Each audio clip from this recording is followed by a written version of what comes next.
Hello, ladies and gentlemen, and welcome to HCS Pro Talk, your weekly Halo esports podcast. This is episode 80, the big ol' 80, for the week of July 2nd, 2019. My name is Josh, aka JK Fire, and today I'm joined by the man in the Divide the Fall t-shirt, Will, aka I am Mr. Mayhem. Will, how are you on this Sunday evening? Doing fine, how are you? I'm tired as hell. Yeah? Yeah, as I was telling you in your driveway, I got up from a nap recently. I don't recommend napping. I feel tired as soon as I wake back up. So I mean, you gotta sleep when you can, though, with the baby. It's true. It's true. And I'm not like a power napper. I can't do that like 10-minute, power nap where you just feel refreshed after the fact. I just can't do it. I have to just sleep. Deep sleep. That's my problem. Yeah. So as you mentioned, I'm gonna let people know, I'm wearing Divide the Fall shirt. Yes. It's a local band here in, I guess they're Minneapolis, wherever. They play a lot in Wisconsin and southern Minnesota. Right, but they're from Minnesota. Yeah. They recently played a show in Chicago, which their, I guess you would call it their producer, the guy who works on their album with them.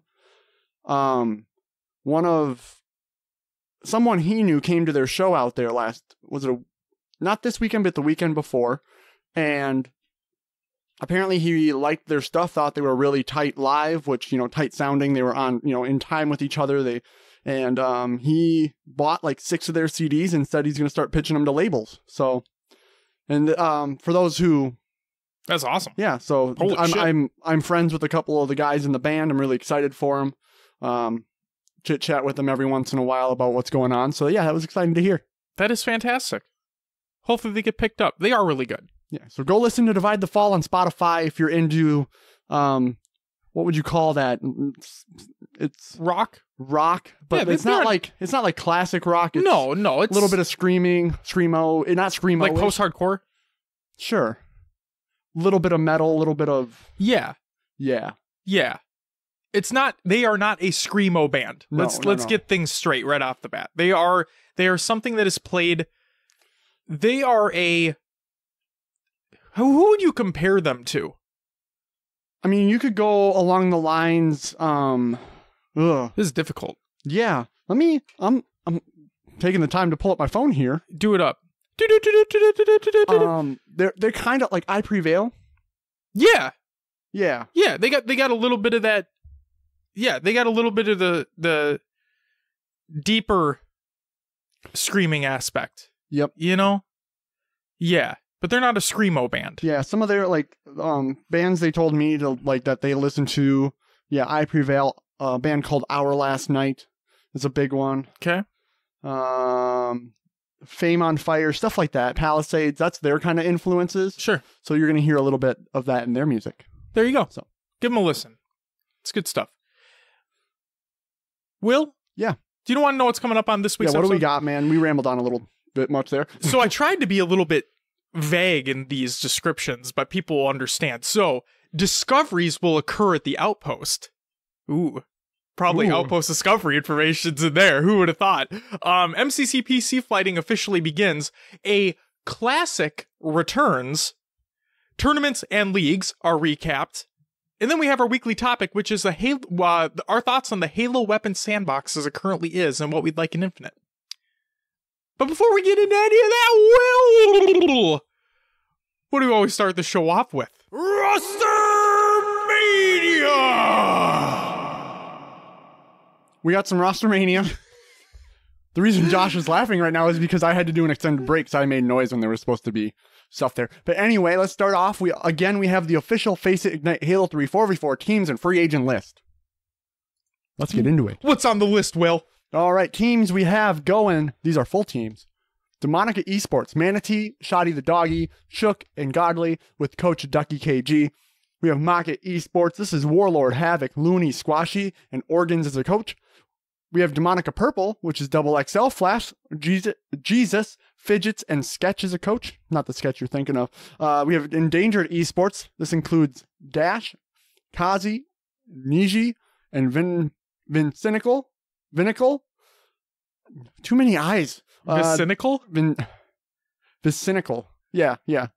No coach there. We have Team TBC. This is Cerberus, Ghosty, Mysterion, and Bidey. Hyperactive is their coach. I think TBC means they don't have a name because there's 2 other teams in there with the same quote-unquote team name. Yep. Yeah. So we have Mazer is the next one. This is Flames, Fusion, Hollers, and Snaky. We have another TBC name. This is Riots, Flux, Jimbo, and 2 Foxy. Team Stush. Wait, hold on. What was the last player of that team? Foxy. There it is. There it is, Will. We have Team Stash. This is Icon, Envy, Mista, and Zimasta. We have Revive Nation, Batchford, Ellen, and Deckbot. We have Lethal Divide. This is Shabby, Kimbo, Lunny, and Turk. And then another TBC, which is Septic, Zyraz, Genius, and Sniple. Why did you scream... Alan? Yeah. Have you ever seen the video of the groundhog that's voiced over? He pops out of the ground. And he's like, no. Ellen! Nope, I have not seen this. But you can keep going if you want. So he keeps just shouting Alan and over again. Okay. It's just funny because it's an animal voiced over. Sure. And then all of a sudden, oh, no, that's not Alan. That's Steve. Steve! Oh my good lord. Anyway, moving on. We have the partial team list. Again, they're all named TBC except one. So the first one is Legend and Plumbus. Second one, Colossi, Malzy, and Lindsay. Another one, Impact, Kenneth, and Benjamin. And then Team Drown is called Harper, Ads, and Shiesty. And then another TBC name, Linz, Abra, and Viking. Free agents for the official Face It, Ignite, Halo 3, 4v4 tournament. Wheezy, Mysterion, Ego, Cerberus. Okay, I've already actually said a few of these names, so I'm going to try to cross these out as I go. So let's start over. We have Wheezy, Ego, Creep Easy, Nath, M2, Fluxy, Sheezy, Ollie J, Sniple, Ghostwave, Convict, C1R, Harper, Christo, Scarcetti, Zanti, and Slumpy. That does it for the doc. Moving on, we have the Red Bull Rise Till Dawn rosters, and what we just have is Antimatter Gaming, Straight Sick, and Demon D. Yeah, so that was the new announcement from over the week, is that they, I saw Straight Stick put out a tweet saying that him and Demon D are going to be competing in that event together. Nice. And then also, I didn't screw up this time, Will. There was a roster that you said within the Google Doc that I did not put outside of the Google Doc. Oh, thank you. You're welcome, because I realized, and I'm like, I'm going to look this time. Oh, it's in there. All right, fuck me. I don't need to include that there anymore. All right, very nice. Very nice. But yeah, that does it for Roster Mania this week. Will, thank you as always for reading through that. And now it's time for COD and the Games Watch. Had a little bit of flair on that one. Just a little bit, though. Just a little bit. We got a couple things for you this week. First and foremost, you can check out the Steam sale, which is currently going on until July 9th. So, for those who don't know about the Steam sale, they changed the way things work now. So instead of what it used to be, where every day there were new deals, including flash sales and so on and so forth, now the price the sale price that was the price on day one of the sale is the same price it's going to be at the end of the sale. So you can get it at any time you want. You know the price is going to stay the same. The sale price is going to stay the same. And yeah, go ahead and check it out. So, you bought me The Witcher on PlayStation, I believe. Yes, it is $15 on Steam. Yeah, and that's including the DLC. That's the Game of the Year edition. Yep. I thought about switching over to PC. It's a steal. It at is, that price. And it's a lot of game to go through. It is also, you also have mod support, which takes care of a lot of the little dumb things within that game. Sure. And the mods are stupidly simple to install. I was thinking of just picking it up to maybe play at a later date, because I'll talk about what I'm doing right now in this next segment. So I think it's the cheapest it's ever been, too. Yeah, $15 for the Game of the Year. That's nuts. Yep. Usually it goes on sale for $20, so seeing it at $15 is really, really awesome. Highly recommend it. But yeah, I finished out my Steam Halo collection. So I purchased Halo Wars Definitive Edition because it was $8, and then I purchased Halo Spartan Assault for $1.50. Wow. Yeah.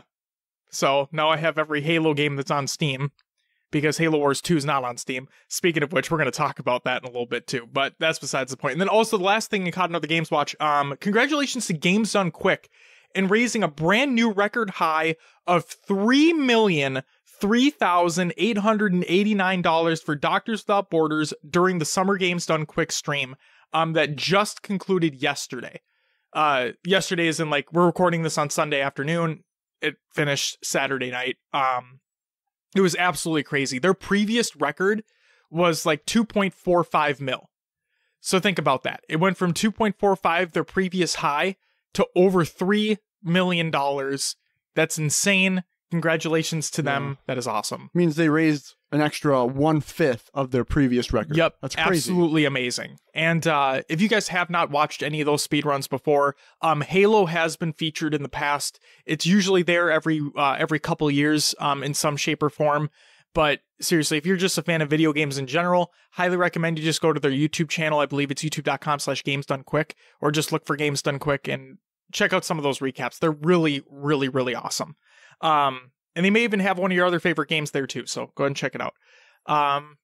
Yeah, that does it for COD, another Games Watch, which means it's time for Will's Adventures within the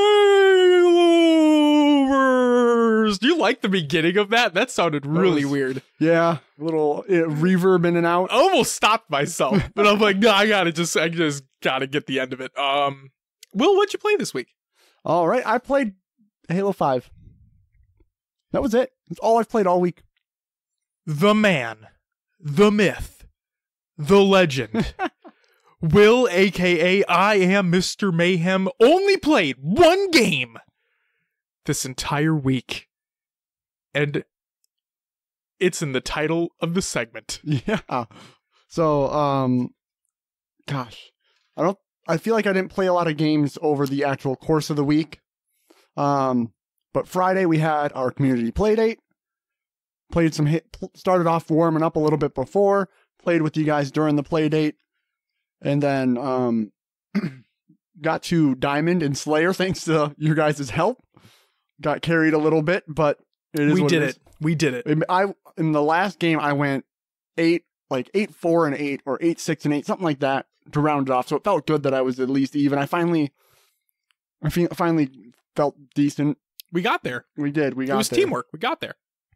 And then let's see, Saturday I got online at like 9:30, played till about 4:30. All Halo 5. We're talking about like 9 in the morning, right? Yeah, 9 a.m. Okay. 9:30 a.m. to 4:30 p.m. Yep. I just kept going. I started off with I did a couple Husky raids, which that mode, oh my god. Then yeah, that mode's something else. We'll talk about it later. Moved into Rock and Rails to get that XP because they're quick games, and if you win.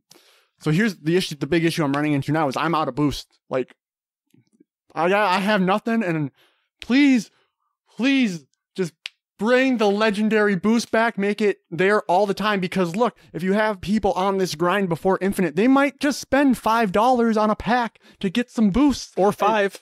And Josh, you wanna? It's your time, Will. You okay? Take it away. Because let's be honest, Halo 5 population is low.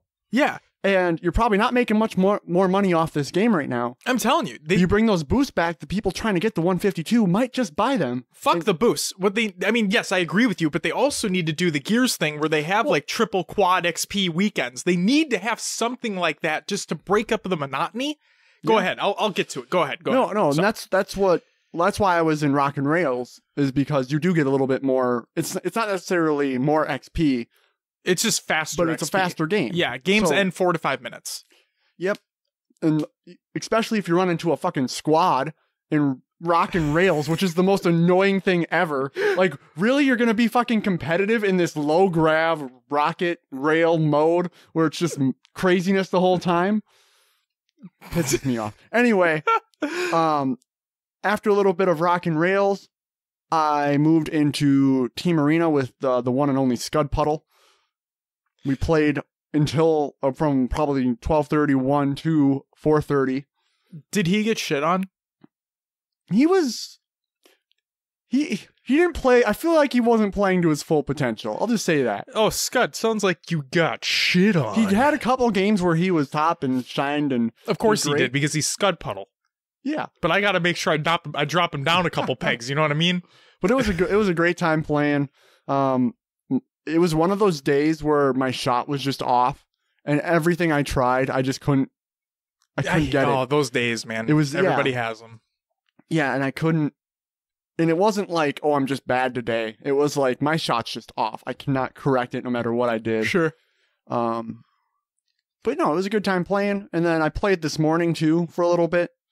I'm kind of in that. I know you will talk about this a little bit later in your part here, but yep. I'm on the fence about the 152 grind. Yeah, it's a lot. It is a lot, and I'm gonna need a lot of weekends like that playing in huge chunks to make up that time. Oh God! for those wondering what just happened, Will just hit his pen on the mic boom arm. And even worse, I hit the spring, so you probably got like a boing in there. It's just like a yeah. So, but yeah, that's all I played. It's just some Halo 5. Very nice. I've been kind of itching to get back into Siege. Okay. But again, if I'm going to be on the grind, I really don't have time to play anything else. But I mean, hey, like you said, if you get in a good weekend day where you knock out a good amount of time, then yeah. Sure. Okay. Josh, what did you play this week?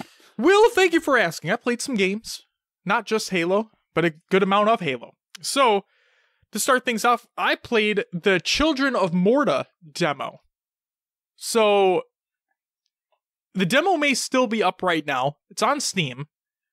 I recommend everybody go give it a shot. I'm not going to say much about it, other than I played the demo, and immediately after, I pre-purchased the game. It was that good to me. There's still some things that need to be ironed out, but the game is unbelievably gorgeous, and it has a mix between like a roguelite and Diablo-style gameplay. So just take that into consideration. It played really, really well. Next, I played some Final Fantasy XIV. I finally unlocked my Black Mage. Thank fucking God. Took forever, but we're finally there. Yesterday, I purchased Super Mario Maker 2 on the Switch. I've been seeing some people stream it. Looked really fun. Looked like a lot better than the first game. And this one actually has I'll put it in like air quotes, story mode. Because it does, but like they're very small levels. Completed that in a few hours. Now I'm going to go on to play some community levels. And the cool part is that like with the original Mario Maker, yes, there was a lot of creativity that could go behind it, but it seemed fairly limited in things that can be done. People found out really cool ways to make things happen, but they were in pretty difficult levels. Okay.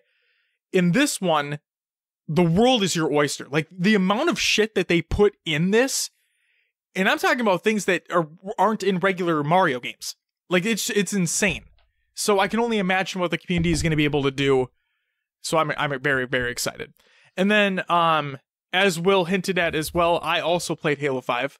I was so close to doing the noise again by you shaking your head like that. And people are not going to realize what the hell I'm talking about, but that's perfectly fine. So community playdate happened.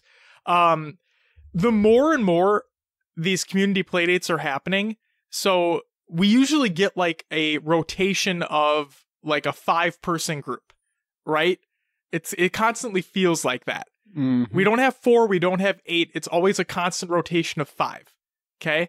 And I'm talking about like we'll have our group of 5 and then somebody will need to leave, another person joins, we still have 5, so on and so forth. So the more this happens, the more I want like Call of Duty style, hey, maybe Halo should be 5v5 instead of 4v4. I mean, no, I don't want it like, clearly I don't always want it like that, but it'd be really nice to just have a Social Slayer-esque playlist where it's 5v5 or something like that. Yeah, maybe just include the larger maps. Yeah, sure. Just, yeah.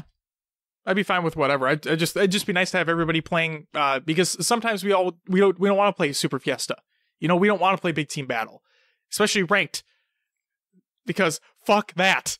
Oh my god, I don't want to play ranked BTB anymore. But yeah, I digress. And then, so Will, you hinted at this as well. I am officially committed to the hashtag road to 152. My main question about this, Yes. is the whatever it may be that you get in Infinite. Yep, it could be so dumb. It could be dumbest thing in the world. My speculation is with how they're talking about reach level customization. My guess is it's going to be like a decal you can put on your armor. That or an emblem is what I was thinking. Something I would really like to see is maybe like a color to your armor that no one else gets. That'd be cool. Just so you can be pointed out. That'd be cool. Anyway, if Halo Infinite releases Fall 2020, but I'm not there yet. But I keep playing Halo 5 and I get there. Will I still get this item after Infinite releases? They haven't said. That's my main question, because like I have a feeling with life and how it goes, and life's a bitch. And gets in the way a lot. Yeah. I mean, I would love to game 24/7, but we're everybody. Yeah. I could plan to play a few hours a day. Mm-hmm. Here and there, do extended weekends. Hell, I'm bringing my Xbox with me to Outpost Discovery and probably just going to play in the hotel room. But no, I think it'd be really cool. Yeah, we both plan on bringing our Xboxes. It should be a good time. We'll play Halo. It'll be great. I'm super excited to just hang out with you guys, those who are going to be coming to the Chicago event, all that fun stuff. So it'll be good. Yeah. So, I mean, I'd like to know if I could get that piece, whatever it is, after. Like, I mean, it's all Xbox Live, right? It's all on your account. Yeah. So it's all tied to your profile. Yeah. I want to know if I sign into Infinite, if that's your one opportunity, or is it, hey, if I play Halo 5 after Infinite comes out, which I probably really won't want to do. Right. But I would. So I don't think they've confirmed whether or not that's the case. Yeah. But in my mind, I would think that it just looks at your service record, and if you're 152, then here you go. Yeah, so we'll see. Yeah. We'll have to wait and see. That's perfect. Could be better, could be a lot worse. So now I averaged it out. Okay, Will? Yeah. 438 days. Yeah, a little over a year.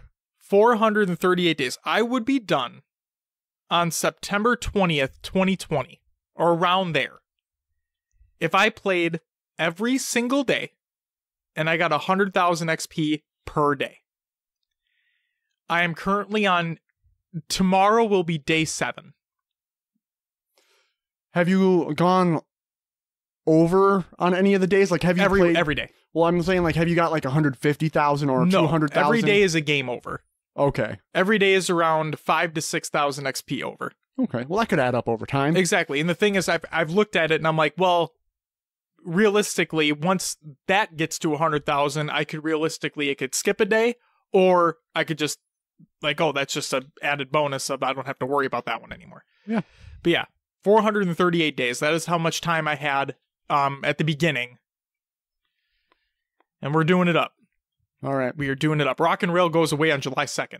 So are you like exclusively playing Rock and Rail just because of the XP? Yep. Just because of the quick XP. I got burnt out on it so quick. Oh. I hate it now. Really? I'm like, Dude, the easiest strat in the world, stick on the outsides of the map and wait. I'm not saying camp, but like just stick to the outsides of the map, walk around, don't run, don't sprint, don't jump. Just literally walk around and wait for people to pop out, because they will. They always do. And that's what I do all the time. Truth? Oh, dude, that perfection I got on Truth? Yeah. I was sitting car 2 basically the whole game. And I was going back and forth. I was watching spawns because we had that team on the spawn rotation. So as soon as I saw my teammates go, I'd be like, okay, I'll look here. Oh, cool. There they are. Easy peasy. That's all it is. All right. But yeah, July 2nd is when Rock and Rail goes away. And you know what? I actually thought about it. Before we move on, this gives me a bigger opportunity to try out other these modes. rotational playlists. Yeah. That I never would have given a shot before. See, I just hope they have something like that's as quick as this, though, because realistically, if you're getting 6 to like for me without the XP boost, if my team wins, I'm getting about 6,000 XP per game. Yep, I get around 8 to 9. Yeah, with an XP boost. So that's I'm gonna.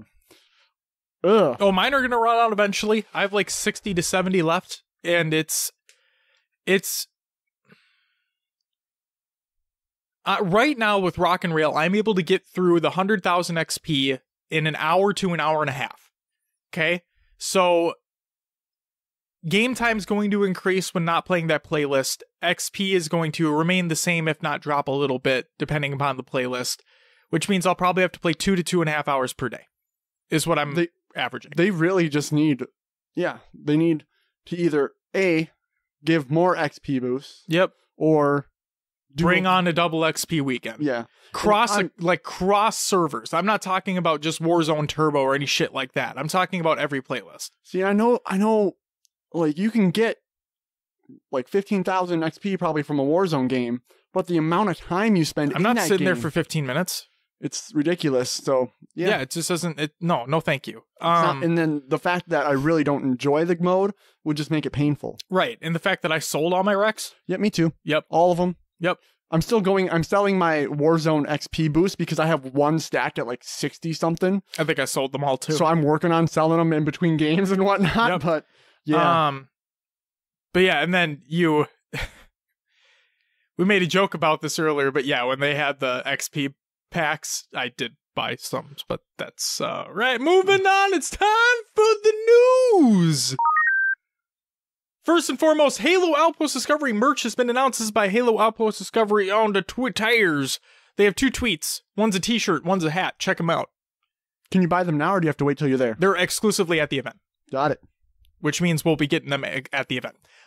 Next up, we have more Outpost Discovery news.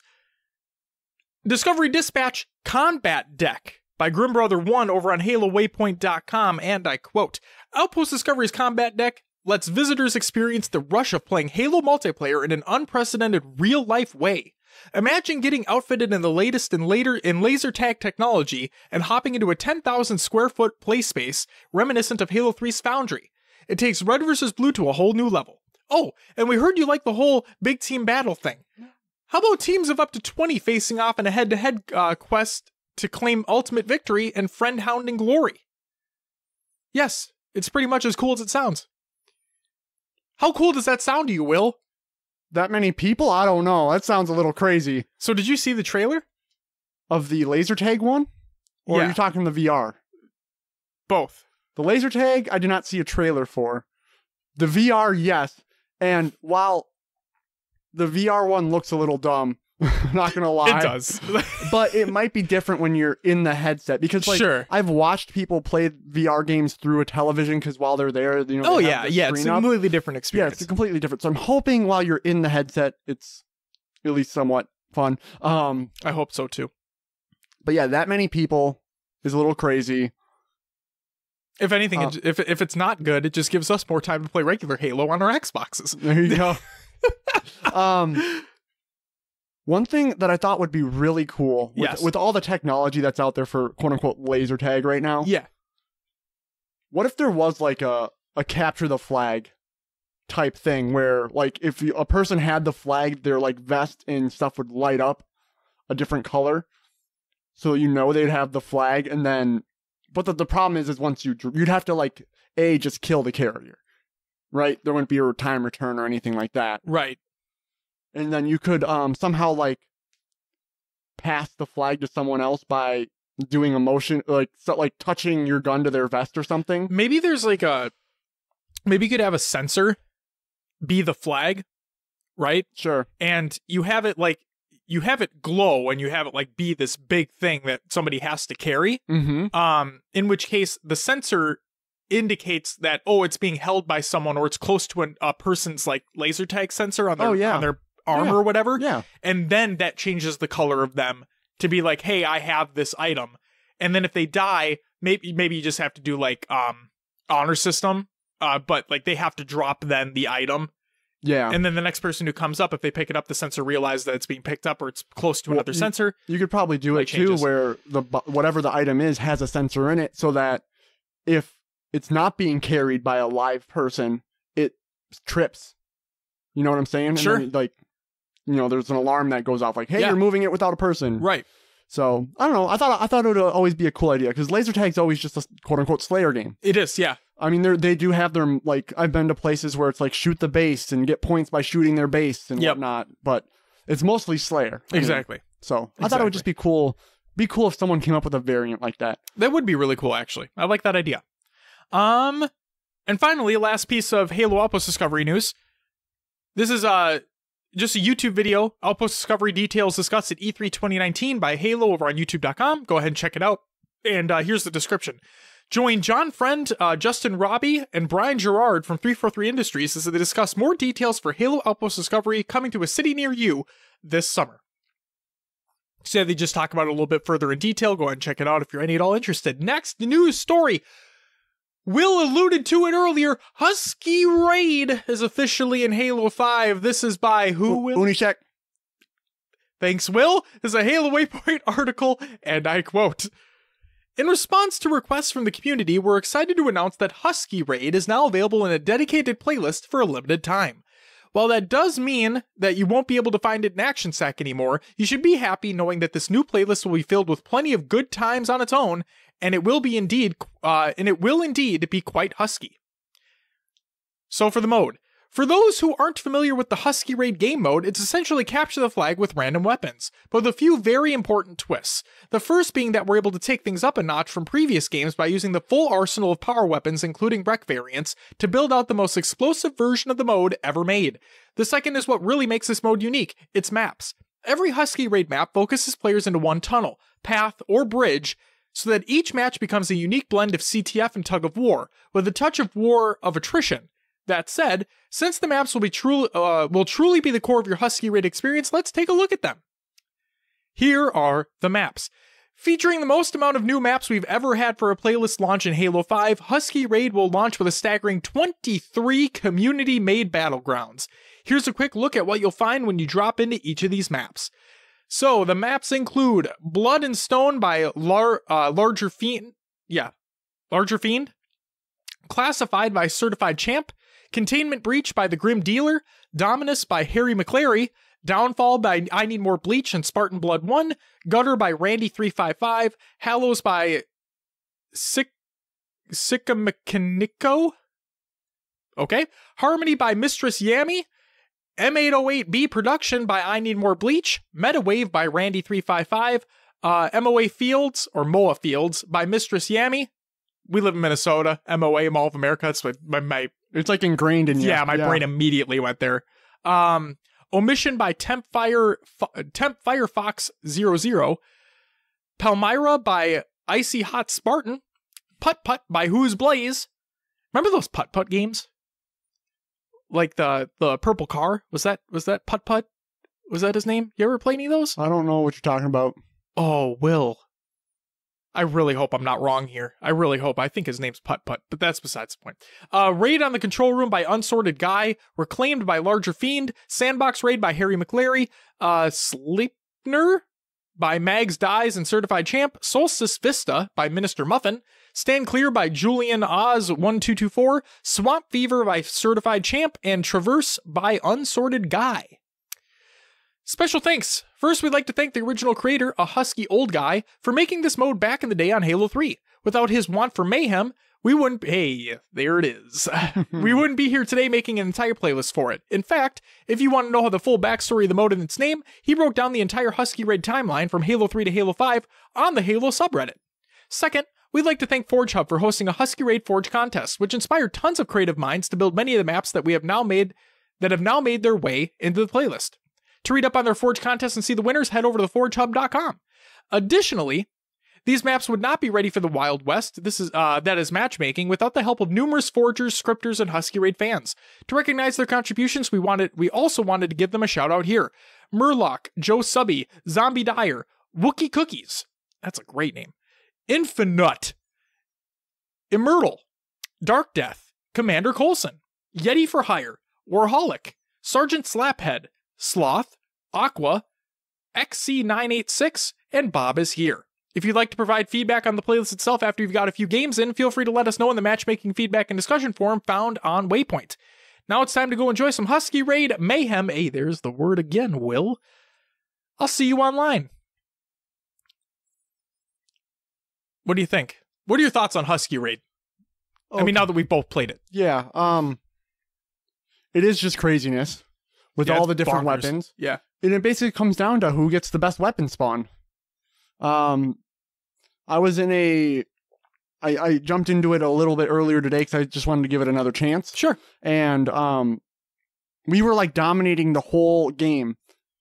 But in the last couple minutes, they spawned with just the right weapons. Snipers in the back.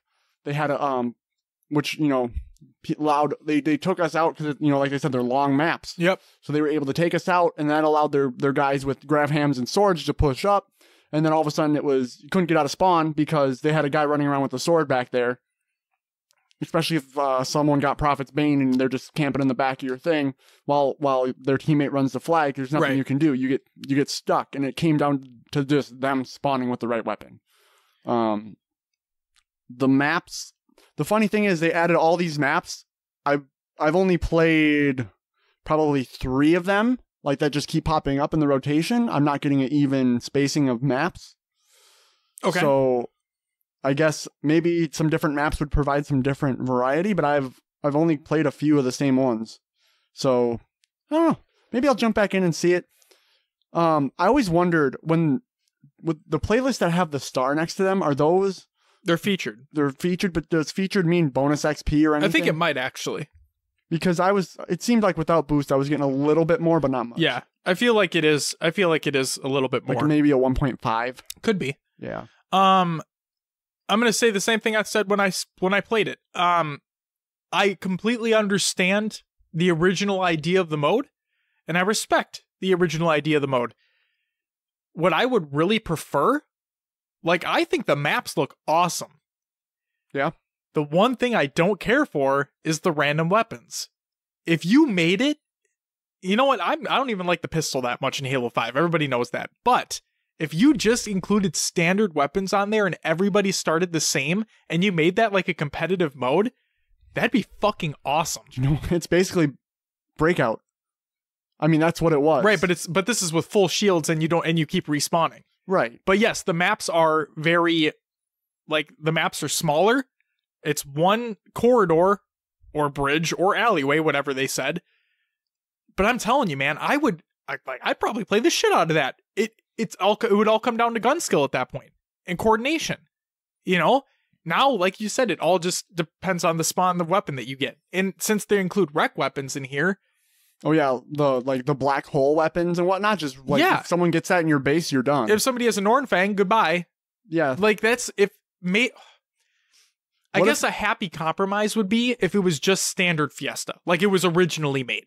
Sure. In Halo 3, right? Yeah. You just have your standard, like every weapon, but they're not beefed up in any way or shape or form. But sure, I'd give that a shot. So the rec variants, yeah, those are Halo 5 specific, right? Correct. Yep. Yeah. I guess maybe that's a topic that we can talk about, but how do people feel about Halo 5 introducing all these variants of weapons? Well, it's because of Warzone, but yeah, we can talk about that more in depth for sure. But yeah, I'm not kidding. I would probably play that mode a lot more if it was just standard weapon set. Yeah, I can agree with that. Yeah, because I think those maps are fantastic. I like the idea of the mode a lot. I do. But yeah, those Halo 5 Recs are just killing me. Okay, next news story. The MCC development update for June 2019 by Postums. There is a lot here. Will's rolling his eyes in the back of his head because there is a lot here. It's huge. But we're gonna try to condense this down to the best that I can. So first and foremost, one of the big things from this article, and people have been wondering about this, and it's official: legacy maps and game types file share migration. Okay. So this is a Q&A that took place. Here we go. Many online have been asking the question, are we ever going to be able to play our forged maps that we made in previous Halos? The answer to that question is yes. In the future, we'll be doing a one-time copy of both the maps and game types that you have uploaded to your file share so that we can begin preparation for them for future implementation on MCC. This copy will occur for every Xbox Live account with maps and modes on its file share. Content saved locally will not be transferred. So what is happening? This is a one-time service for bringing maps and game types from your profile's original Halo 3, Halo Reach, and Halo 4 Xbox 360 file share to the MCC file share on Xbox One and PC. If you have maps and game type files not on your profile's file share, they will not be migrated. Only content on your file shares in the original releases for Halo 3, Halo 4, and Halo Reach from the Xbox 360 will be brought to MCC. These maps and game types will work on both the Xbox One and PC versions of MCC. When is this happening? Due to the complex nature of this process, we will only be able to do a single one-time migration for each file type. So we've separated this into 2 separate days. 1 day for maps and 1 day for game types.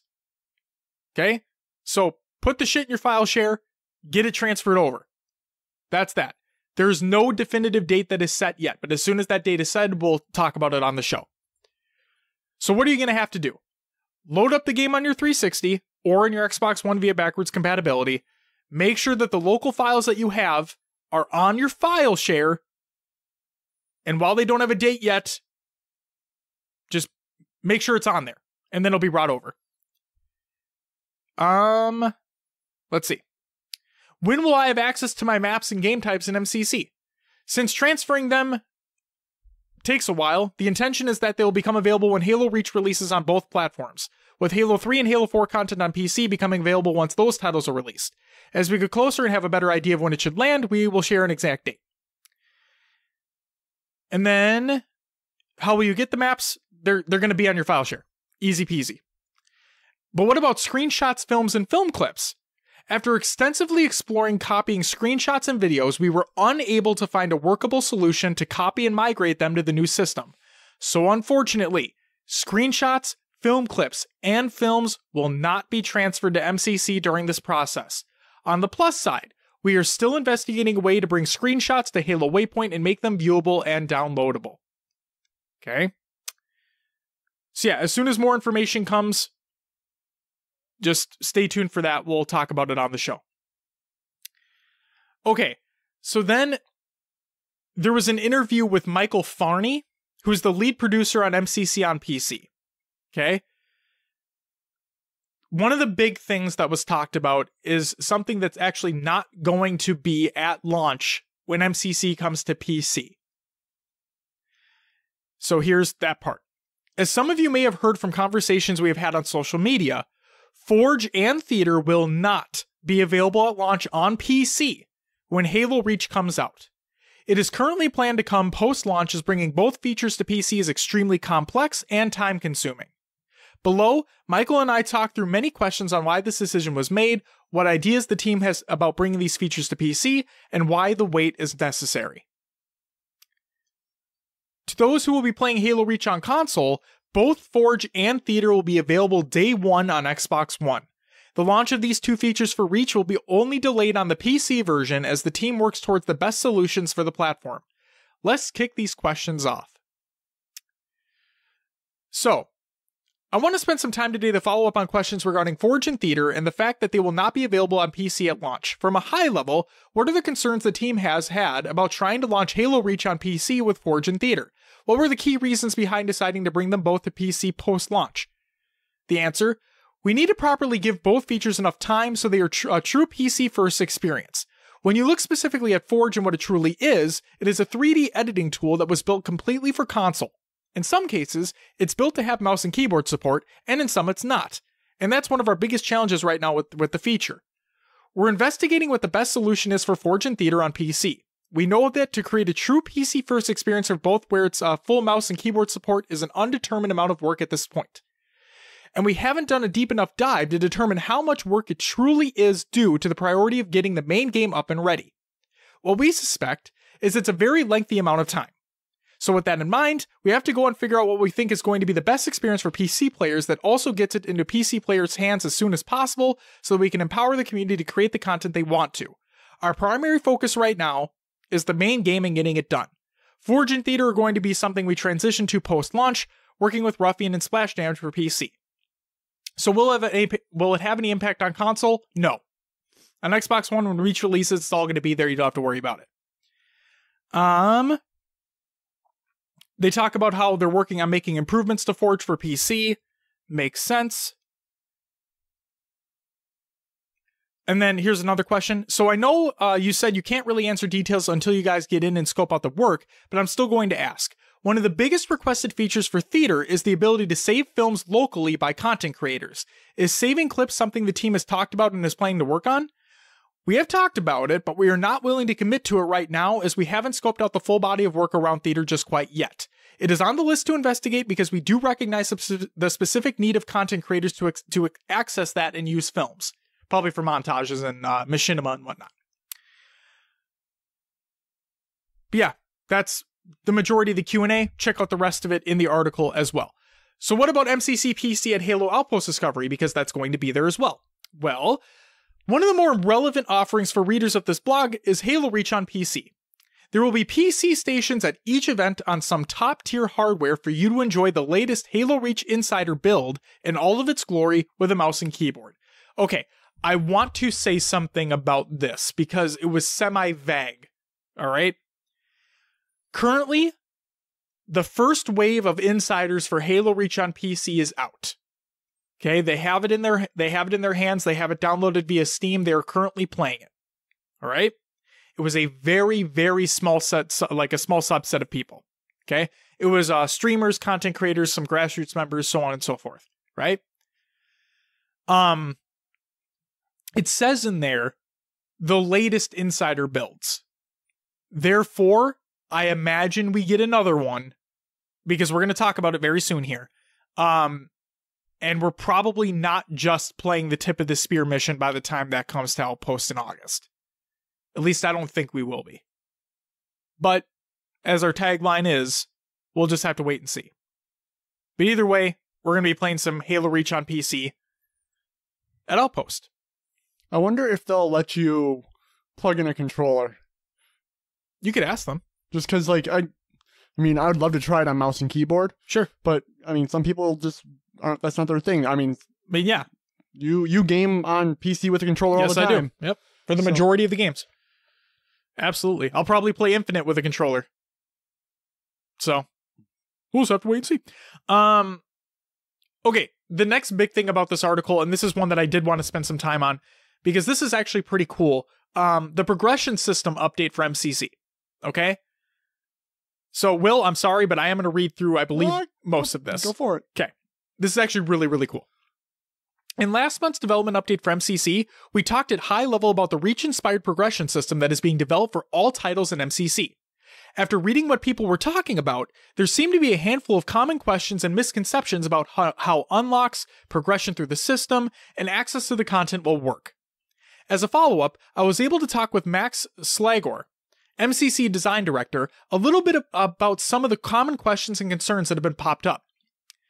So Postums asks, "Hey Max, thank you so much for taking the time to sit down and do a follow-up on questions that the community has around the new progression system. They are excited, curious, and want to know so much more about it." Max states, "You are quite welcome, and I'm happy to answer these and help the community understand better what our intentions are with this new system and how we aim to improve the experience for not only Reach, but all games in MCC. Well, for starters, one of the things that community has been talking about is the new seasons. Can you clarify what a season is, and when one ends, what happens to the content and unlocks around it? This is something I also saw online that has been talked about. Our intent has and always will be that when a season is over, content doesn't disappear. You will not lose access to the ability to earn content from a season or the ability to use previously unlocked content. A core design philosophy we have is to give more options to players, and when it comes to earning things, we will not take this away from you. When a season ends, nothing will be taken away in terms of unlocks. If a new season starts that has a new theme, such as the release of the new title for MCC, it will be an additive and include new unlocks to work towards. For you, this means that if you haven't finished unlocking all content for the first Halo Reach season, and the Halo CE season has started, you now can choose to continue working on unlocking content in Halo Reach, or use your season points toward the unlocks from the new CE season. All content and unlocks are yours forever once they have been earned. If anything, we will look at new and fun ways to add content for you to work towards. So that's fucking cool thing number one. So taking the battle pass mentality, right, of having those seasons and whatnot, but making it so A, you don't have to purchase anything, and B, you're not missing out on anything previously. You can always work towards that old stuff. That's fucking awesome. You talk a little bit about season points. What are the currencies that will be available to players within the progression system, and how will they be able to earn them, and what will they be used on? At season launch, players will earn season points by leveling up your global rank through completing activities in the game that are played on dedicated servers. This will be for multiplayer and matchmaking and online firefight. Later on, challenges will become available and will also reward season points on completion. When you earn season points, you'll be able to spend them on Halo Reach armors, armor effects, and firefight voices in addition to profile items like nameplates in the first season.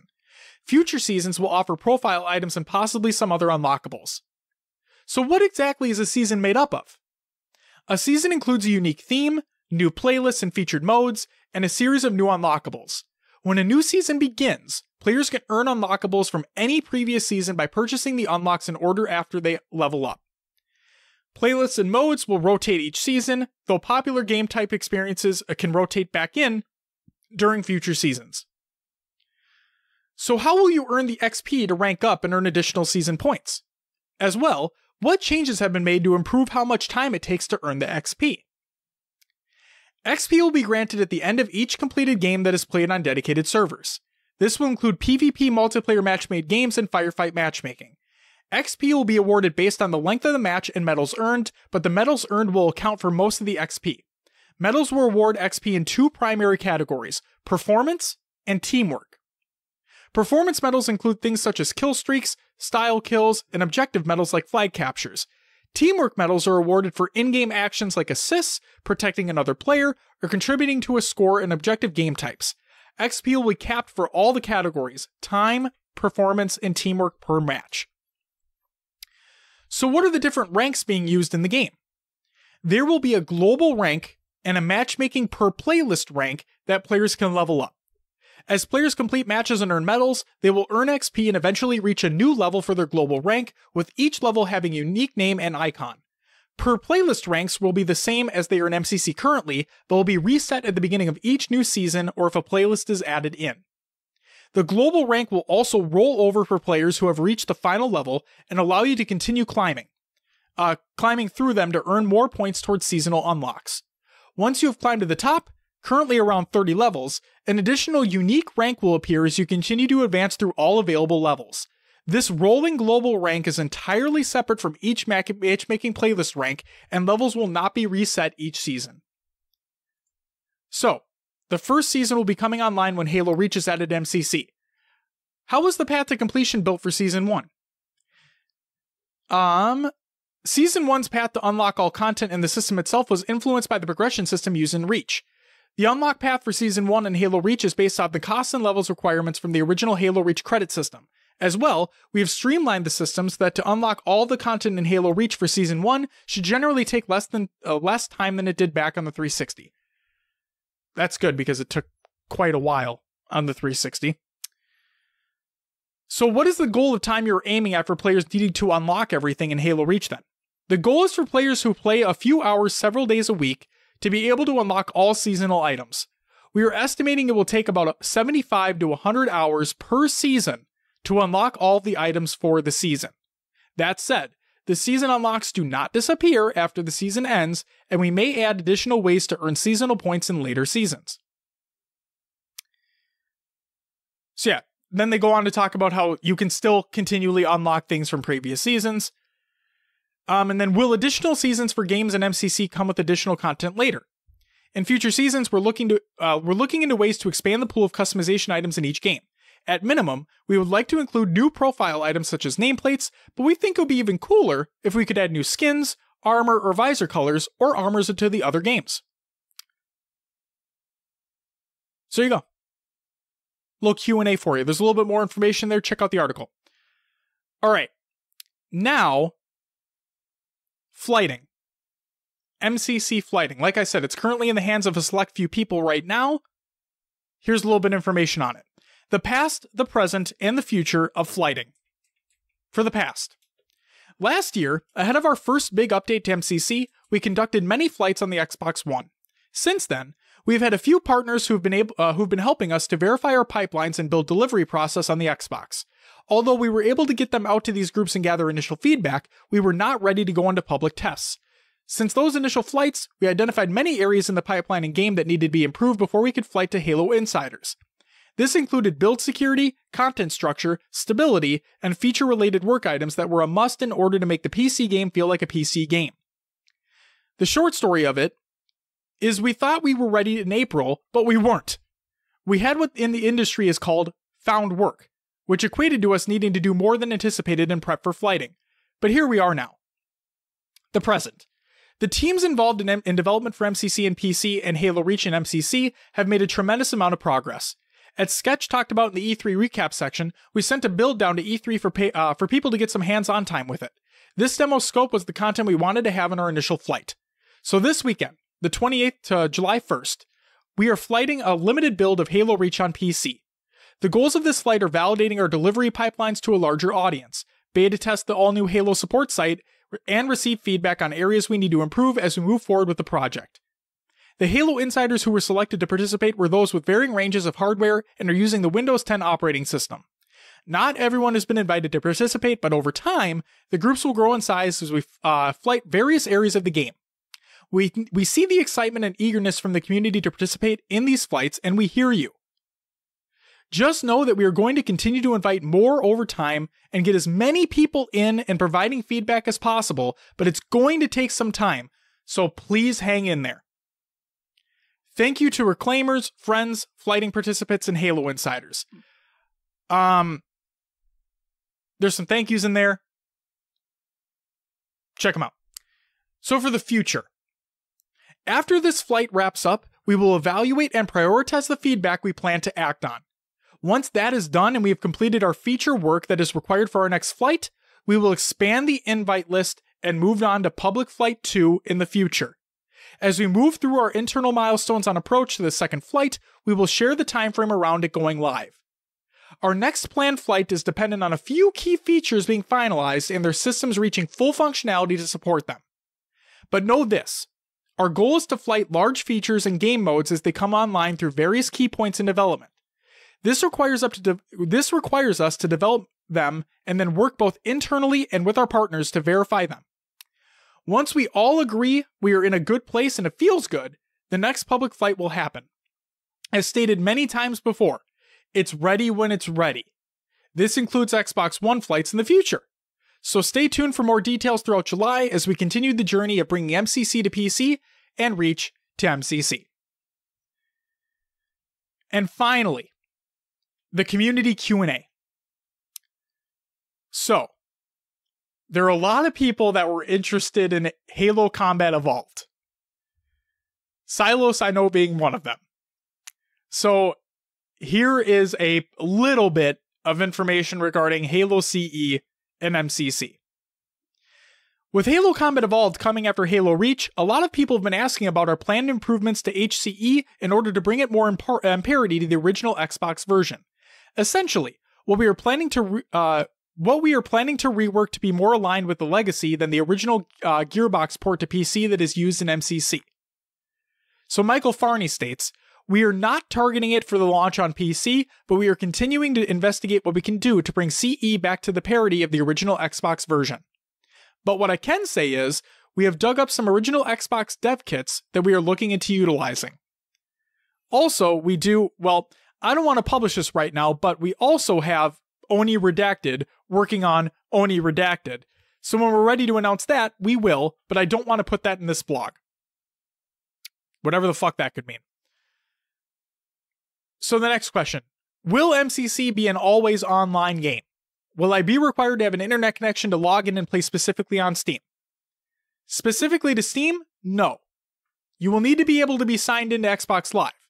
As long as you can pop online from time to time to recache your login, you should be okay. Are we going to get the GRD helmet in game? We're currently investigating it, but cannot commit to it being in the game at this time. Okay. What does mod support look like on PC? What thoughts have we had on this, and what do we think it will look like, and will we have it on PC? Everyone on our teams will all want mod support. The ultimate goal is to enable content creators and empower the community to continue MCC as much as we possibly can. But our primary goal remains to get all these titles up and running on PC first, so modding does take a backseat to that initially. It is in our pipeline to investigate modding. We are continuing to try and figure out ways to work with people who are active in the Halo modding community. So, the next question pertains to, with MCC coming to PC, people on console want to know if some of those features that are coming to the PC version are going to make their way to the console version as well. So, these are all things that are definitely on our radar to investigate after we ensure it's working on PC and PC is out. We can understand the need, and especially with large TVs, higher refresh rates on consoles now, and just in general more powerful hardware, it makes sense for us to look into these. Our goal is always to make the features work first, then explore other options for them. What a lot of people don't fully realize, which we have talked briefly with the community about on Reddit and other media sources, is what we are doing with these games is just intrinsically difficult. In most cases, they weren't designed to do what we're trying to do with them. A lot of times we're open a door, and it just doesn't work. When that happens, we have to take a couple steps back, or we fall into a hole and have to dig ourselves out. This is one of the reasons why we have a "it's ready when it's ready" mentality. Before I move on, let me just say I love that response. Just say it exactly how it is. Shit's fucking hard, man. Yeah. They're working their asses off for it. Our goal is to ensure we put our best foot forward across the board on all the stuff we're doing when it comes to PC UI, to getting the games in parity, to the higher refresh rates, the FOV changes, and all the features we are working on. The reality is that they're not just easy tasks to make work. On top of the feature work, we also have co-development between our internal development team, between Ruffian, and also between Splash Damage while maintaining our regular updates to MCC on Xbox One. It's a lot of work, a lot of complications, and it's a fun challenge from the production standpoint to figure out what that roadmap is and all the dependencies to ensure all of our ducks are in a row. We're just a little busy. What will crossplay look like at launch? Crossplay on PC from Windows Store and Steam will be something we are aiming to have fully functional at launch for each title. Crossplay between console and PC is something we will be investigating after launch. Will there be Linux support? No. Will we firefight? Yes. When will Halo Reach and MCC on PC be released? When it's ready. There you go. There's more information in that article. I highly recommend everybody go ahead and take a look. Those were I tried to get the main points in there, and yes, I'm sorry, that was a lot. But it's okay. We're almost done with news, because now we got some competitive news. And there's some good things in here. First and foremost, HCS Grassroots applications are reopening on July 1st. This is by HCS on Twitter, and I quote, "Heads up, aspiring HCS Grassroots partners. The window to submit applications to join HCS Grassroots as a partnered content creator will reopen from July 1st to July 31st. Check it out.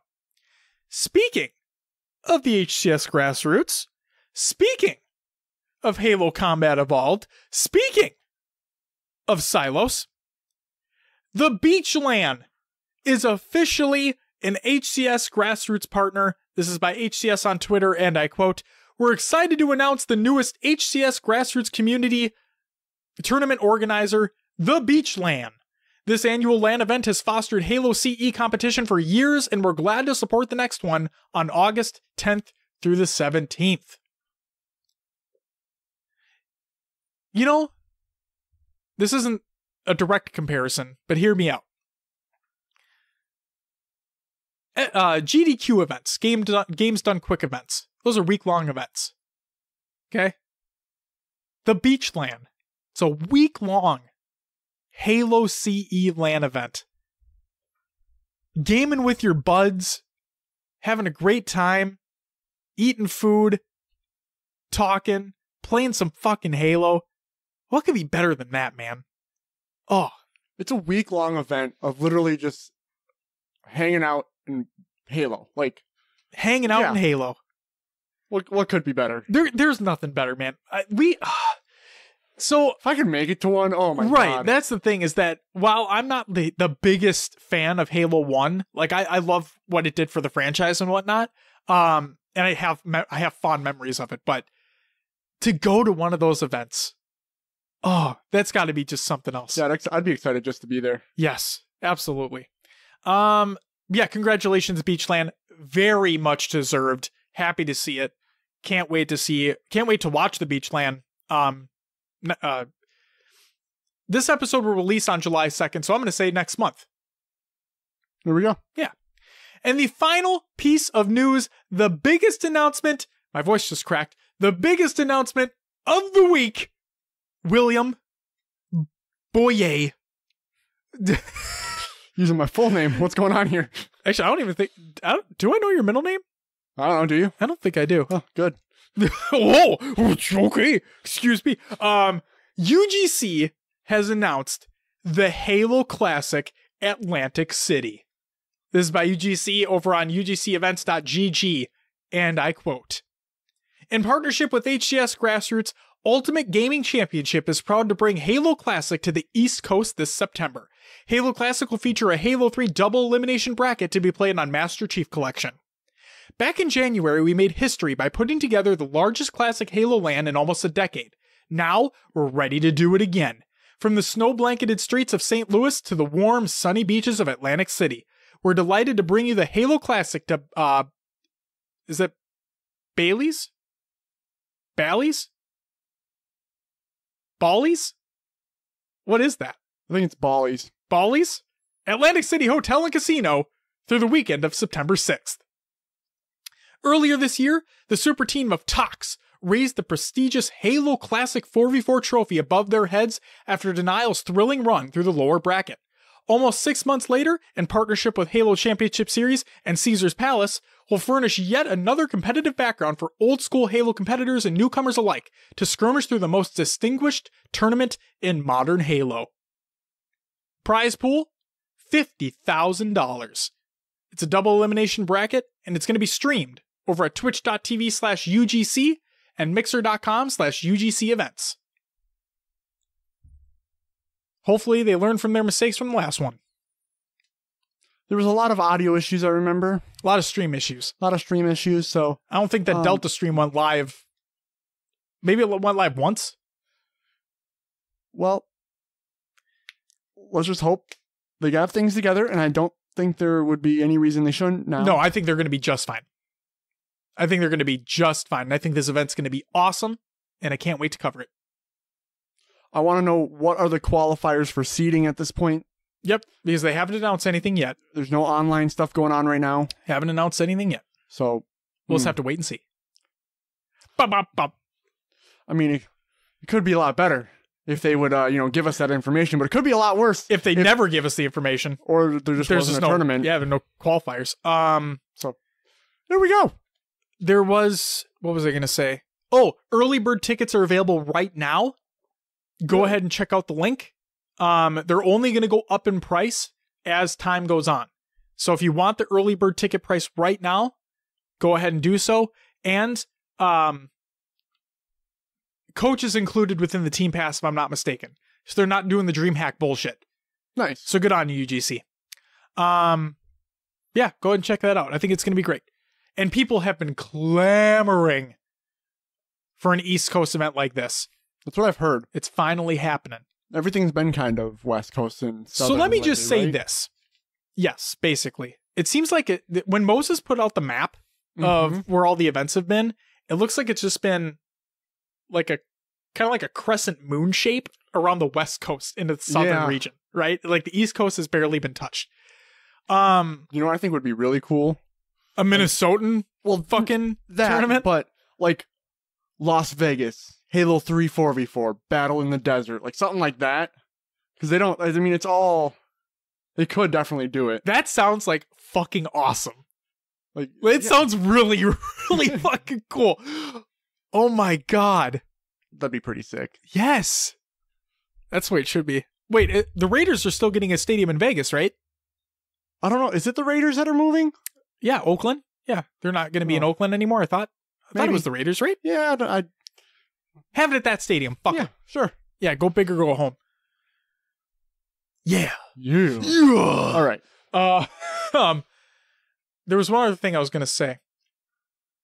I'm trying to remember. Oh, yeah. Okay. People have been clamoring for this event.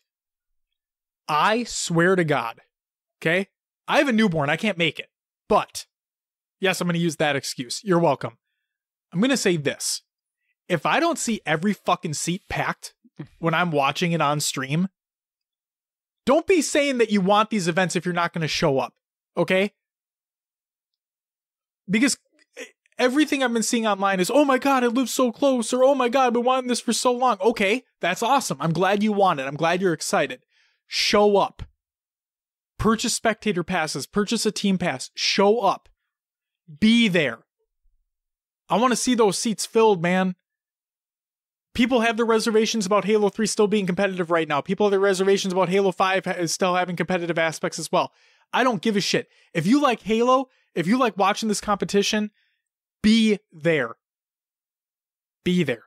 Again, I won't be able to, which is very unfortunate because I think it'd be fucking awesome. But you best believe I'm going to be watching it. The whole thing. You best believe we're going to be talking about it on Discord. Join the Discord if you haven't already. Yay, like how I just swung that in there. Very nice. That was good. But no, seriously, I really want to see those seats packed, man. I said Pac-Man. Moving on. Will, that does it for the news. Which means it's time for some upcoming tournaments of the week. We have a few for you. First and foremost, the SWAT Nation SWAT Dependence 4v4. That's right, we're holding our first ever and never before seen in Halo 5 SWAT Objective. This tourney is in celebration of Canada Day and Independence Day. SWAT your way into the enemy base and defend the objective. We got a mix of objective game modes including Oddball, Strongholds, CTF, and Assault. Teams will compete for their piece of a $500 prize pool. Additional contributions to increase the prize pool are more than welcome.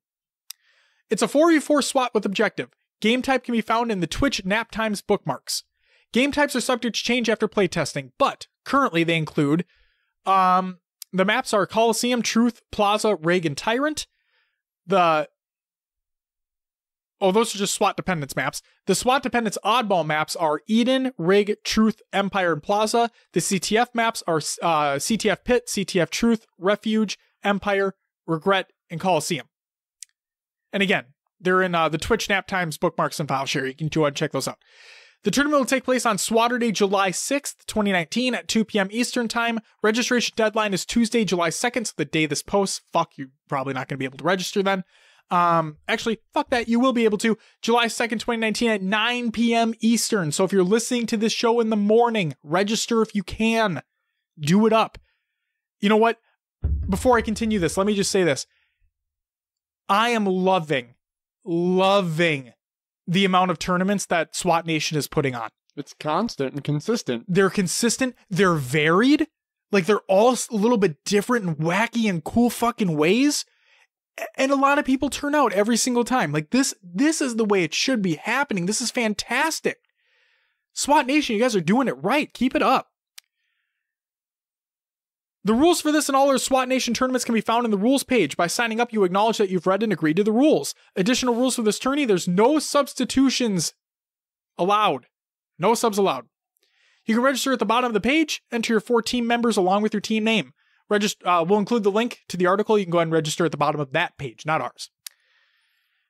The next tournament that's going to be taking place is the Europa Halo Free-for-All Frenzy #1. Europa Halo, we love you as well. Go ahead and check out the link in the Google Doc of the show notes of the show. Get in on that FFA action. I believe that's taking place on Saturday as well. And then finally, we have the Female Pro League Halo 5 44. They're back, Will. And better than ever. Can't wait to watch it. Can't wait to talk about it next week. It's going to be a good time. Register if you can at the link in the Google Doc of the show notes of the show. Will, that's all the upcoming tournaments that are coming up this weekend. But what happened this last week in tournaments and leagues. All right, here we go. We'll start off with the AGLA, American Griffball League of America weekly match results. We had Hypest take on the fence. Series went 5-0 to Hypest. Or game went 5-0 to Hypest. They played again, Hypest versus On the Fence, 5-3 to Hypest. We then had Defiance take on Silva's Connection. The first game went 5-2, and the second game went 5-4, both to Defiance. Then we had In Mungo We Trust versus Ninth Wonders. They played twice. First game went 5-0 to In Mungo, and second game went 5-3 to In Mungo. Let's go through the AGLA current standings. In first place, still the Monstars, 11-1. Right behind them, Defiance at 9-4. Hypest is 12-6. In Mungo We Trust, 10-6. Failure to Launch, 8-6. Mediocre at best, 9-8. Silva's Connection, 8-7. Ninth Wonders, 9-10. Junkyard Dogs, 4-10. Truthless and the Truthless Sets, 3-11. On the Fence is 1-15. So Monstars just crushing it. Only lost one game so far. They're too good, man. All right, moving on to SWAT Nation Hot and Poundy's Rampage results. This was the ground pound tournament. It was the ground pound tournament. Just ground pound? Was there Spartan Charge as well? I believe you only got points for ground pounds. Ground pounds, okay. So let's run it back 7th through 8th. We have Sister Christian, which included YSN Buzz. Is it Chady and Biz? And then Team Learning to Fly was Radium, Straight Crazy Pro, and a Supersonic. 5th through 6th, we had That Smell. This included Smokey a Dig, Simeon Samurai, and Elegance. It's Elegance with a V. Elegance. Next, we had Team Jump. This was Duck Emoji and Maruli Mopo. V2, if you're wondering. In 4th place, we had Team The Joker. This is Oceano 117, Llama Lotion, and Pixel Pete. In 3rd, we had Summer Nights. This is Kakashi, It's Prometheum, and Chunk Deduce. In 2nd place, we had Foolin'. This is NWK, Caboose, and A Savage Cat. I miss a strange cat. In first place, we had Cheap Sunglasses. This was Apollo 9, Nafburger, and Tyrant. VOD and bracket will be included in the Google Doc of the show notes area. Check it out. Next up, we had Nade Street's FFA Frenzy results. In 8th place was Fireboy. 7th, Crystal Rails. 6th was Legend. 5th, Mista. 4th, Exterios. 3rd, Sticky. Took home €5. 2nd was Lundy, €15. And in first place, Legends with a Z, €30. Nice job. Next up, we had the Philly Esports Summer Slayer Halo 3 2v2 results. 9th through 12th, we had Swift Mission, JJ's, Chaos is Nice, and You Gotta Jump Off with the Man. 7th through 8th, Very Rare and Hype Beast. 5th through 6th, Eastside Deegans and Believe the Hype. 4th was Mind Games. 3rd was FXBG Sense of Being. This did include Riot Shock and Release to Kraken. 2nd was Guardians Gaming, Queen, and ABCD Employee. And first was Darkest Hour. This went to Display and Scarvane. Very nice. I don't think Clutch is ever, and I mean ever, gonna live down that You Gotta Jump Off with it, man. It's like part of just the community now. It's like every tournament there's a team with that name. Yeah. He's never gonna live that down. It'll go down in infamy. Oh man, I'm so like, hey, it's good to be remembered for something, right? Oh. All right, next we had the last Halo 3 2v2 results. 7th through 8th, we had Master Grief, which included Huge Ackman and PhD Mayhem. Get it? Hugh Jackman? Yeah. Yeah, Huge Ackman. I love that. Next, it also included Dragon Wolf, Wolf King Gilly, and Toothless Dragon. 5th through 6th was NHP, Imperial Door, and Das Heimlich, and Proper 12, which was Reaper and Tornado. In 4th was Kingdom Come. This was Spectre and Disciple. In 3rd was SH, Zenith, and Expect Injury. 2nd place was Midwest Esports, Viva La Carnage, and Paro. And first was Brownwall, In Reality, and Article. And that's all we got for the tournaments of last week. Very nice, Will. I'm gonna go watch that VOD of the Hot and Poundy. Yeah. Yeah. That sounds like a really good time. I'm I wondering hate ground pounds. I'm wondering what they did to get height and map advantage. And Yeah. because once you ground pound, you lose your height advantage. And you have to escape and find it again. It's true. So I'm curious. I really need to check it out. I also want to know who came up with that idea for that tournament. Like a SWAT ground pound only tournament. Anybody could have done it, but Yeah, that's awesome. it's cool that it was is SWAT so Nation. awesome. All right. Are we ready for the topic of the show, Will? Yeah, let's go. So the topic of this week's show is all about the Halo weapon sandbox, how we feel about it now, where we want to see it go, so on and so forth. So I guess we could talk a little bit, this wouldn't be the full-blown thing, but we could talk a little bit about those Warzone recs too, because that's technically part of the Halo weapon sandbox right now. So on Twitter, Shane Glass states, I love it, but they need to take sand suggestion and weapon spawn timers, and they need to defer to the pro team on weapon balancing so we can see more weapons in competitive play. I agree.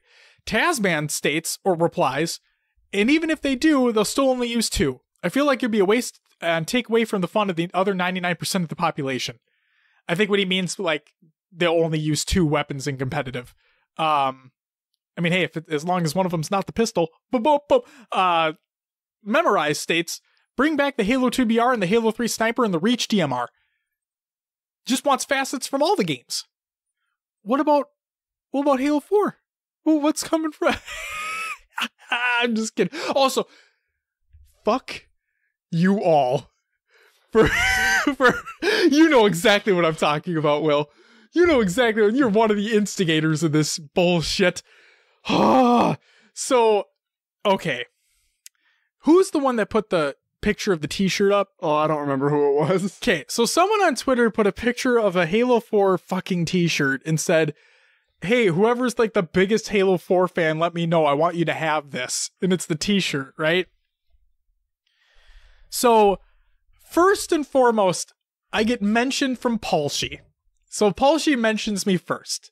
And I'm like, hardy har fucking har. Like, I think the game's fine. I like the multiplayer, whatever. And I actually have a better appreciation for it now that we played it together, like semi-recently. Okay. The campaign, yes. Yeah, but I still like the multiplayer, but besides the point. So, that happened. Okay? Then you mentioned me in the same fucking tweet.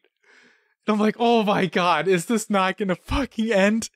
And then Beth, High Tech Rednet, states, I was just about to do the same thing. And I'm like, no, what? Why? Everybody's gonna think that, like, I love that game. I don't love that game. I think the game's fine. I respect it. And I like the multiplayer. In a casual sense. I don't think that game's competitive in the fucking slightest. Oh, good lord. You gotta have some fun. Oh, I just thought it was hilarious. When Palshi mentioned me, I'm like, son of a bitch. Like, come on. And then when you did, I'm like, oh, come on. I wish more people would have caught on and done it. I mean, That would've been hilarious. anybody can go on, anybody that listens to the show right now can go on Twitter, find that tweet that I was mentioning and keep doing it. So this very well might not, will. You know what to do. Oh my god. Fuck me. Okay. Duquesne states, needs more mongooses in HCS. Tasman replied, I can't argue with this. Who wouldn't want to see an HCS splatter spree? Get the fuck out of here. Martin's wait, what were you gonna say? What were you gonna say? I can just imagine, oh, here comes Frosty with the freaking mongoose to red base. Oh my god, dude. Oh, it'd be amazing. Martin states, I would love to see the BR be as good as it was pre-nerf, especially in BTB. 100% agree with you, Martin. I think the nerfs that they've done to the BR have been a nightmare. Oliver Webb states, the HCS settings now are the best competitive settings for Halo 5. Hopefully Infinite follows with a mix of Spartan abilities to suit the Halo 3 players and Halo 5s. Oliver, I like where your head's at. Wish you would have elaborated a little bit further because I like where you were going. Yeah, I think we've talked about it ad nauseum. We don't want ground pound. We don't want Spartan charge, but we'd be fine with sprint. And we'd be fine with clamber as long as it worked. So some of the Spartan abilities, cut some, keep some. And we like the faster feeling game. like the faster feeling gameplay. Because yes, there are videos out there showing like Halo 5 sprint versus Halo 2's normal movement on truth versus midship. And the thing I'm going to say is this. Take that video for face value. Okay? The maps are not truth is not a 1-to-1 recreation of midship. It's not. Don't think it is, because I can guarantee you it is not a 1-to-1 remake. It's not. Therefore, maps are made with gameplay decisions in mind. Okay? We've talked about it plenty of times on the show in the past. Truth was made with the gameplay mechanics of 5 in mind. Midship was made with the gameplay mechanics of 2 in mind. Okay? Do they look similar? Yes. They are not the same map. They're just not. There's a reason why it's called a remake and not a remaster. Same thing in video games. Okay? Okay. I want to get that the fuck out of the way right now because I'm sick of people coming at me with that. Let's see. So the big one, and the one where this comes from, the topic suggestion comes from, Mr. Justin LaFleche states, weapons in general. I hope we get more than we have even now. I love the variations and upgrades to common weapons. It makes something like the plasma pistol fun when it creates black holes. Will. Even if they have all the scopes and whatnot, I hope we can just customize them. I hate that I have to use whatever setup they decided to make. Campaign. I want all the weapons in the game to be within the campaign. Not like Halo 5 releasing weapons later in the game. Hide the upgraded versions around as little challenges to go find and use. Make a skull that gives all enemies the fully upgraded version of their weapons. Could you imagine a group of grunts sending a barrage of black holes towards you? If we get real boss fights, not the Warden, I'd like to see them have strong weapons. And for once, give me a good amount of ammo to start a damn mission. I always have to drop my starting weapon after the first big fight. I want tons of weapons I can screw around with. I replay the campaigns thousands of times. So having tons of cool weapons scattered around makes it fun to try new things. Have you ever tried to do the Truth and Reconciliation with only plasma pistols? I have, and it's ridiculously stupid to do, but it was fun. That's why I want the most amount of weapons possible in campaign. Social. As many weapons and variations on those weapons as possible. I would love to see a power weapon on a BTB map be something like a Dying Star, light rifle variant, instead of the common rockets and sniper. It's social. It's meant to jump into and screw around. Why not have Golf Club on the map that can kill everybody? Will, I don't know if you know this, but the Golf Club was introduced in Halo 3, if I'm not mistaken, and it acts the same as a gravity hammer, like the exact same. Okay. Wasn't there a mode in Halo 5 where you had to push a giant golf ball around? Yes, it was an action sack. Oh, yes, I missed that. That was a lot of fun. Yep. They need to bring that back. It might be an action sack. Might still be there? Maybe. All right. I don't know. Go check it out. Let's check it out. Oh my Moving God. on. All right. Moving on. Competitive. The competitive community seems to be pretty dead set on the same weapons and power-ups, so I don't see that changing anytime soon. What I would like to see at least is a BR as a starting weapon, or maybe DMR for certain game types or maps, and weapons on the map worth picking up, but not power weapons sort of how the light rifle is on Plaza. Can still lose a battle with it, but in the right hands and positioning can really do some work on a map. Also maybe change up the spawn points or weapons and maps from HCS season to season. I'd really like to see each power weapon have like 3 potential spawn points on each map. And at the beginning of the game, it'd be random to really throw off starting strats. But I know the pros would have a stroke. So you gotta keep it all the same. to be completely honest with you, Justin, as I was reading that, I was about to have a fucking stroke. Okay. I'd like to see more variation in the weaponry in the HCS, but I understand the history of only having a handful of weapons the pros choose to be worthy. It's just starting to get stale watching snipe and rockets being the only power weapons. To sum it up, always go bigger with more weapons. And finally, on Instagram, EddieBuy1 states, pistol. And for that reason, for all that you said, pistol.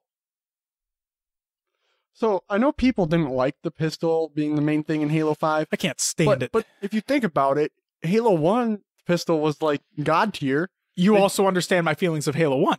You're not a huge fan of it. Exactly. But I respect it, but I'm not a huge fan of it. Yeah. I'm fine with the pistol staying. Okay. It's not going to. I think they've heard enough where I think it'll be a BR. But there are a lot of people, like pros included, that enjoy the pistol. Yeah. Yeah. So I could definitely see it staying, but I just hope it doesn't. That's just my opinion. What if it's a BR start and the pistol's a pickup? Like there's like maybe two of them on the map. If it stays the same lethality as Halo 5's pistol, yeah, I could see that. What I would prefer, and this is just because like the picture of a pistol in my mind, okay, is that you have a BR start and then you have your pistol is your sidearm. It is something that you whip out to clean up a kill close to medium range if you need it. It's something you can take out in a pinch and you have it like you have its utility right there for you. That is what I would want the pistol to be. But again, I respect it in Halo 1. I completely understand its gameplay decisions and representation there. And part of it is I'm just not great with it in 5, but I respect people who have great shots with the pistol in 5. Like, it is difficult to do at longer ranges, but I also don't think that gun is a long-range weapon. So when I see it being used at long range, my mind just goes, why the fuck does not compute. So, like, that's just my opinion on it. Okay. But yeah, sure. I could definitely see it staying, though. With the way that a good amount of the pros like it, definitely see it staying. It's had its staying power in 5. What if I would like it? So if the BR is the start, it's a sidearm. Maybe it stays the same lethality, but besides 5 shots, it takes 6. One more shot. Okay. In that fight, where a BR might be able to do it a second or two faster. Okay. Sure. Yeah. Sure. Maybe drop off the range just a little bit. That's what I'm saying. That's the big thing for me. Is that when I'm seeing that thing being used like near cross map, that's a pistol. To be fair, pistol, you can be accurate with the pistol, and it's all about the reticle design. It is. So what if they left it but the reticle's bigger, so it's technically less accurate because you can't... A little bit bigger of a spread. You can't get that pinhole shot. Sure. Yeah. So, I'd be fine to make a couple tweaks to it. Like maybe leave it like the outer circle and you don't get the inner circle. Sounds so good to me. Even though the inner circle's there, yeah, you don't see it, so it's a little bit more hit or miss. You think ADS is an infinite? We haven't talked about this. Promethean weapons, yes. I think it's going to be. Just Promethean or across the board? Across the board. Okay. Yeah, I don't think they take it out. I like it, to be honest. Yeah, I think it's a really cool aesthetic when you zoom in with the Promethean weapon and everything. Like, yeah, like the light rifle, how the scope comes out, orange and shit. Yeah, it's really cool. Yeah, I agree. Yeah, I know people really like the classic Halo with no ADS, but I think we're at a point where it's gonna have it. It's been there. Halo 5.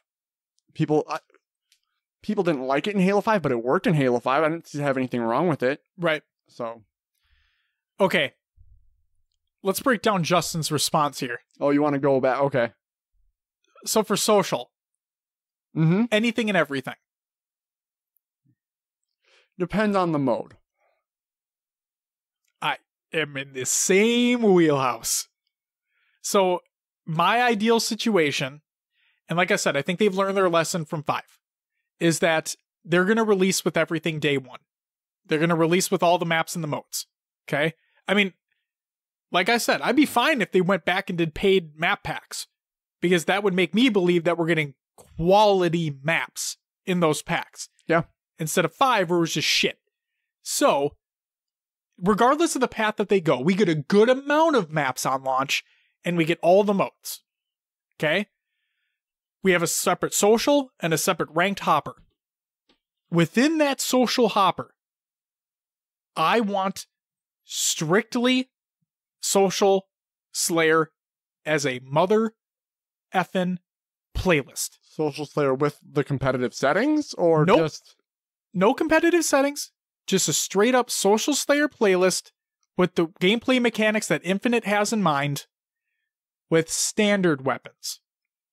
Okay, just a strictly social Slayer playlist. That's all I want. Then you can also do what they did in 3. Have an objective social playlist. You have your oddball. You have your king of the hill. Strongholds if it comes back. Territories, so on and so forth. You have Slayer in one playlist, objective in another. Okay? Fuck it. Do the same thing. Make 2 other playlists for your Fiesta style weapons and whatnot. It could be the Fiesta mode, or it could just be the wacky weapons that Justin's talking about. I don't care. Allow everything to happen. Just give me all the possibilities.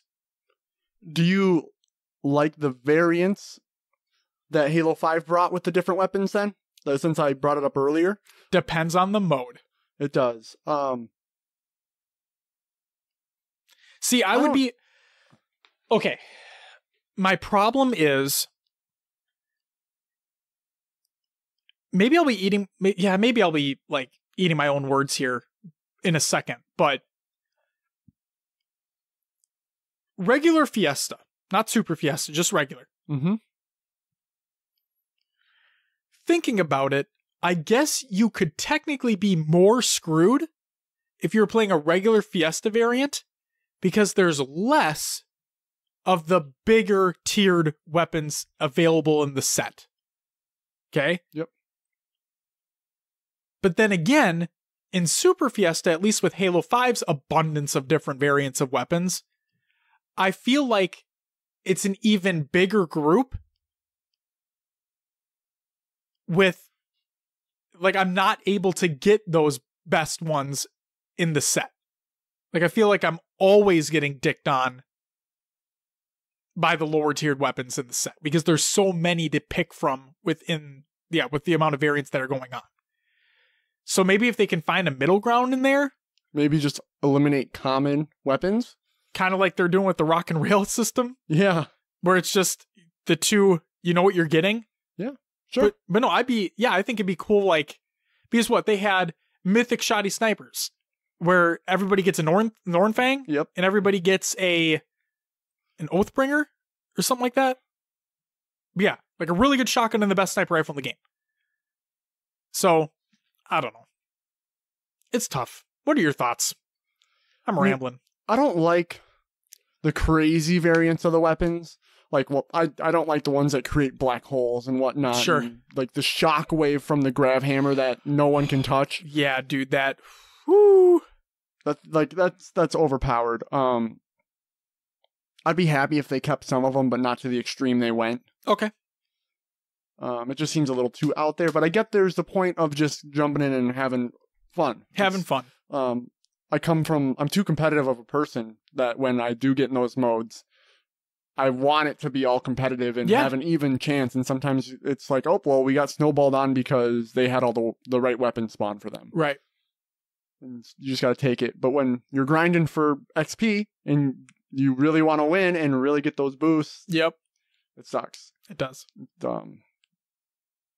So I can see it on both sides. Campaign. I'm with Justin when, so we have a feeling this game is going to be in a more open, like broader sense. Yeah. Okay. More exploration. Exactly. So I'd be totally cool, like the data pads, or just like, logs and whatnot, and those being hidden around, weapons being hidden around. Yeah, I'd be totally down for all of that. That'd be cool. That sounds cool. Okay, this is past previous topics, but I just had a realization come to my head here. What's your realization? It might be like the Division. As in? It's, it's open city, you can roam around, do what you want. But when you start a mission, you like show up to the starting point and then oh, you're like instantly queued in? Yeah, you just start the mission as soon as you press the button to start the mission, and then you kind of go through. In the Division, it works because it's a building, right? You can't. Usually, they won't let you go into that building until you start the mission, right? So I'm wondering if Halo will have that, where it's an open world concept. You can explore the ring, but then you show up to the starting point on a map of the mission, and you start the mission. Or Destiny. Or Destiny. Destiny's like that too. Yep. Well, Destiny has it where like you select the mission and then you queue in and it's you're teleported and you start. Right, but what I'm saying is like you go to your hub area, you go to the planet, and then you go to the marker on the map. And then you hold the button down, and yes, you go into either a cutscene or you start the mission that way and it blacks out. But you are on that hub area first. Yeah. Halo Infinite is now Destiny. Confirmed. I mean, it could be something to that effect. The Division. All right. Yeah. I'm just kidding.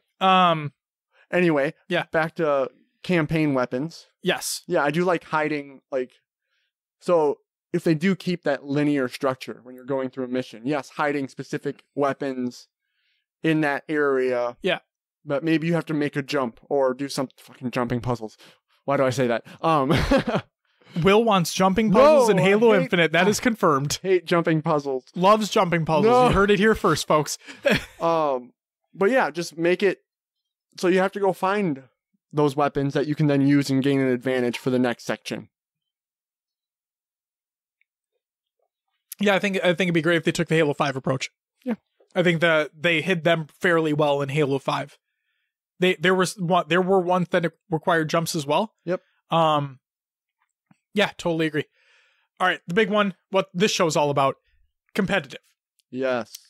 Okay. Justin, like I said, when I was reading through your stuff, I nearly did have a stroke. Moving power weapon spawns? No. They need to be static. There's a reason for setups in the first place. I want consistency. The only thing that I like moving during competitive play is the hill in King of the Hill. Because you know where it's going to go to, but that's the only thing that moves. You have your setups for everything else. You have your setups for the hills that go. Could that be a thing for power weapons? I don't think so. What about power-ups? Not random, but just say like let's take truth. Maybe it spawns, so it starts P1. Yeah. And then the next time it comes up it's car 2 or something like that. It's staggered. I still don't think it would work because of setups. Well, teams could then move the setup. They have to know to rotate at that time. Right. I understand. But yeah, no, I'm just kind of playing devil's advocate here. No, I completely understand it because I could see it working. Because you know where it's going. You just have to know the time. Right. Yeah. But then my only thought process is, well, then again. Well, talk it out. Where's your mind going? With power-ups and power weapons, right? Yep.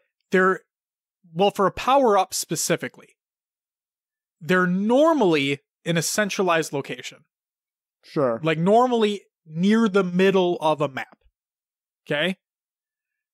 So for a truth or a midship, right? Mm-hmm. I could see that where, camo spawns here, now it's going to spawn car 2 because realistically it's just up a level, but it's still near the middle of the map. Yep. Okay? But then, in like a Guardian aspect, you have camo that spawns near Yellow Lift. Right?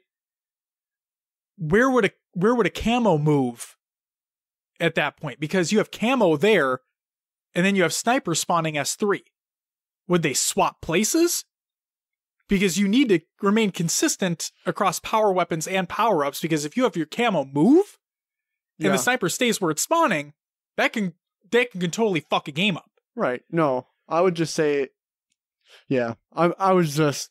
No, but yeah, that's... I'm trying to because I could see that being a thing. There's just so many different things that have to take place in order for that to work. Yeah, maybe it doesn't happen on every map. Maybe it's only 1 or 2. But then that'd be fucked up. But then it's not exactly consistent. It's not consistent. And we like consistency. Well, that's definitely something that could be talked about further. Yeah. And it's a weird thing. New maps would be designed for the gameplay involved. Exactly. That's exactly it. And it's a point I keep trying to fucking hit home because it's so true. Maps are designed with gameplay elements in mind. Thank you for bringing that right back up. So it could if they design them that way, but I think it is too far of a stretch for what competitive has been, and will be. Yeah. See, the randomized aspect, like, Justin, Will, I like where you and I were going with that, okay? Justin, in regards to your randomized weapon spawns, let me just read this back. Okay. Let's see. I'd really like to see each power weapon have like 3 potential spawn points on each map. And at the beginning of the game, it'd be random to really throw off starting strats. Yeah, that... Okay, so the first one would be random, but then you know where they go? Either way, I still think that breaks it. That would break it. Because it would have to be 3 centralized locations. Right. Well, I guess... Is it Eden? Or Empire? Eden? Yeah, Eden. Where the sniper spawns right above blue. I mean, I feel like they have more of an advantage to grab that. There is a Hydra in red, but Hydra's a Hydra. So... See, and that's the thing, is that you have your counter. Like, you have the sniper there, but then you have the counter with the Hydra, or you have OS spawning Turbine? Mm-hmm. Yeah. So, there's always that give and take, right? Justin, the only way I could see that working is if there is literally one power weapon and no power-ups. So, like, it's just a rocket launcher. It's just a sniper rifle. And it rotates on 3 separate points on the map throughout the match. But that is the only contention of power besides, like, map ownership. Yeah. You know what I want to see more of? What do you want to see more of? Is kind of, in competitive, more like Refuge and Narrows on 3, where there are 2 snipers on each side, so each team has an equal chance to grab that sniper. Yep.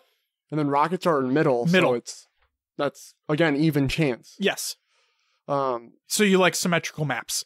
Yeah. Yeah, I do too. I in competitive for sure. I'm 100% that same way. That's the thing. The funny thing is I'm not good at those maps, but I. Well, it just takes good setups. Like that's the big thing. It takes for those specifically. It's a lot about map control.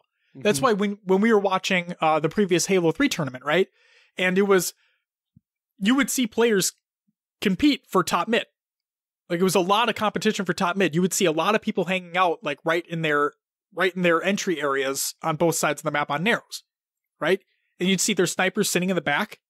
And then once they got a kill or 2, they would start pushing up further and further until they got their top control.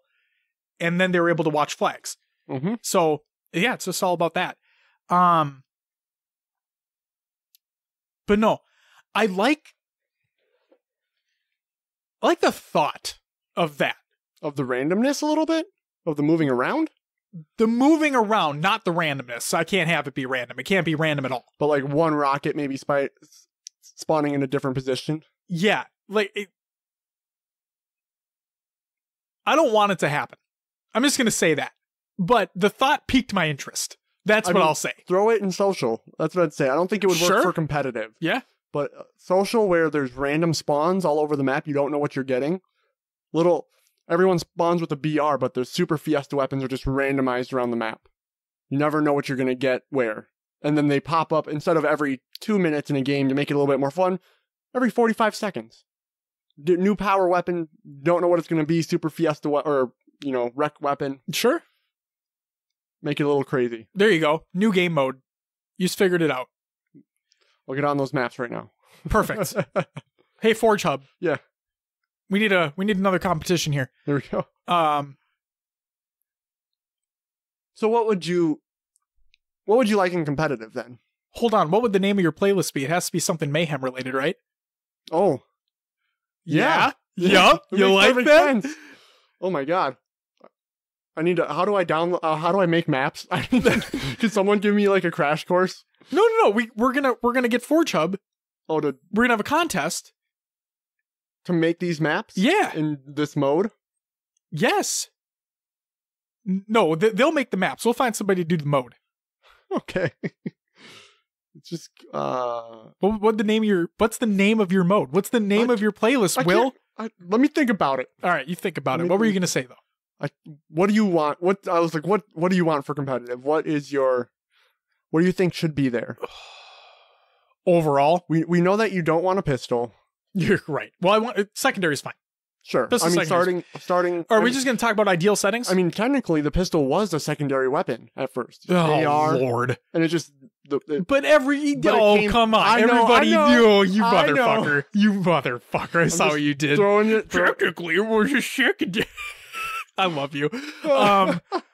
That was perfect because technically you're right. It just became the most powerful thing. It fucking did. Okay. My ideal settings. Okay. BR start. Pistol secondary. You can have autos on map.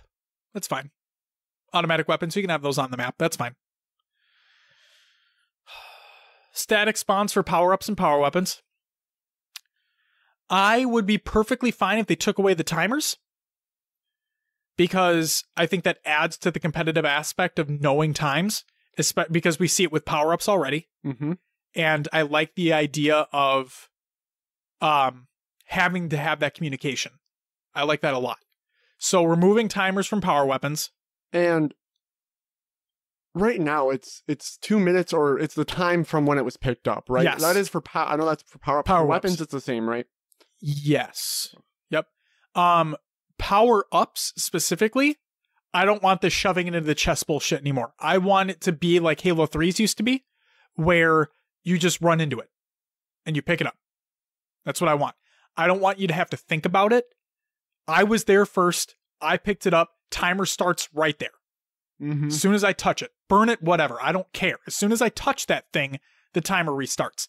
Because with Halo 5, I can never be super consistent on it because I feel like it's not incredibly consistent. Sure. With the picking it up, slamming it in, whatever. What I've done, and it seems to work, is it's 2 seconds from the moment I actually press X. Okay. And it confirms it. That's what I've been doing. Cool. 2 seconds down from there. All right. But yeah, just get rid of that altogether. Get rid of the button press. Get rid of the animation. Just literally, you hit it, it's yours. Let's see. And again, I want everything static spawn. Or on the map.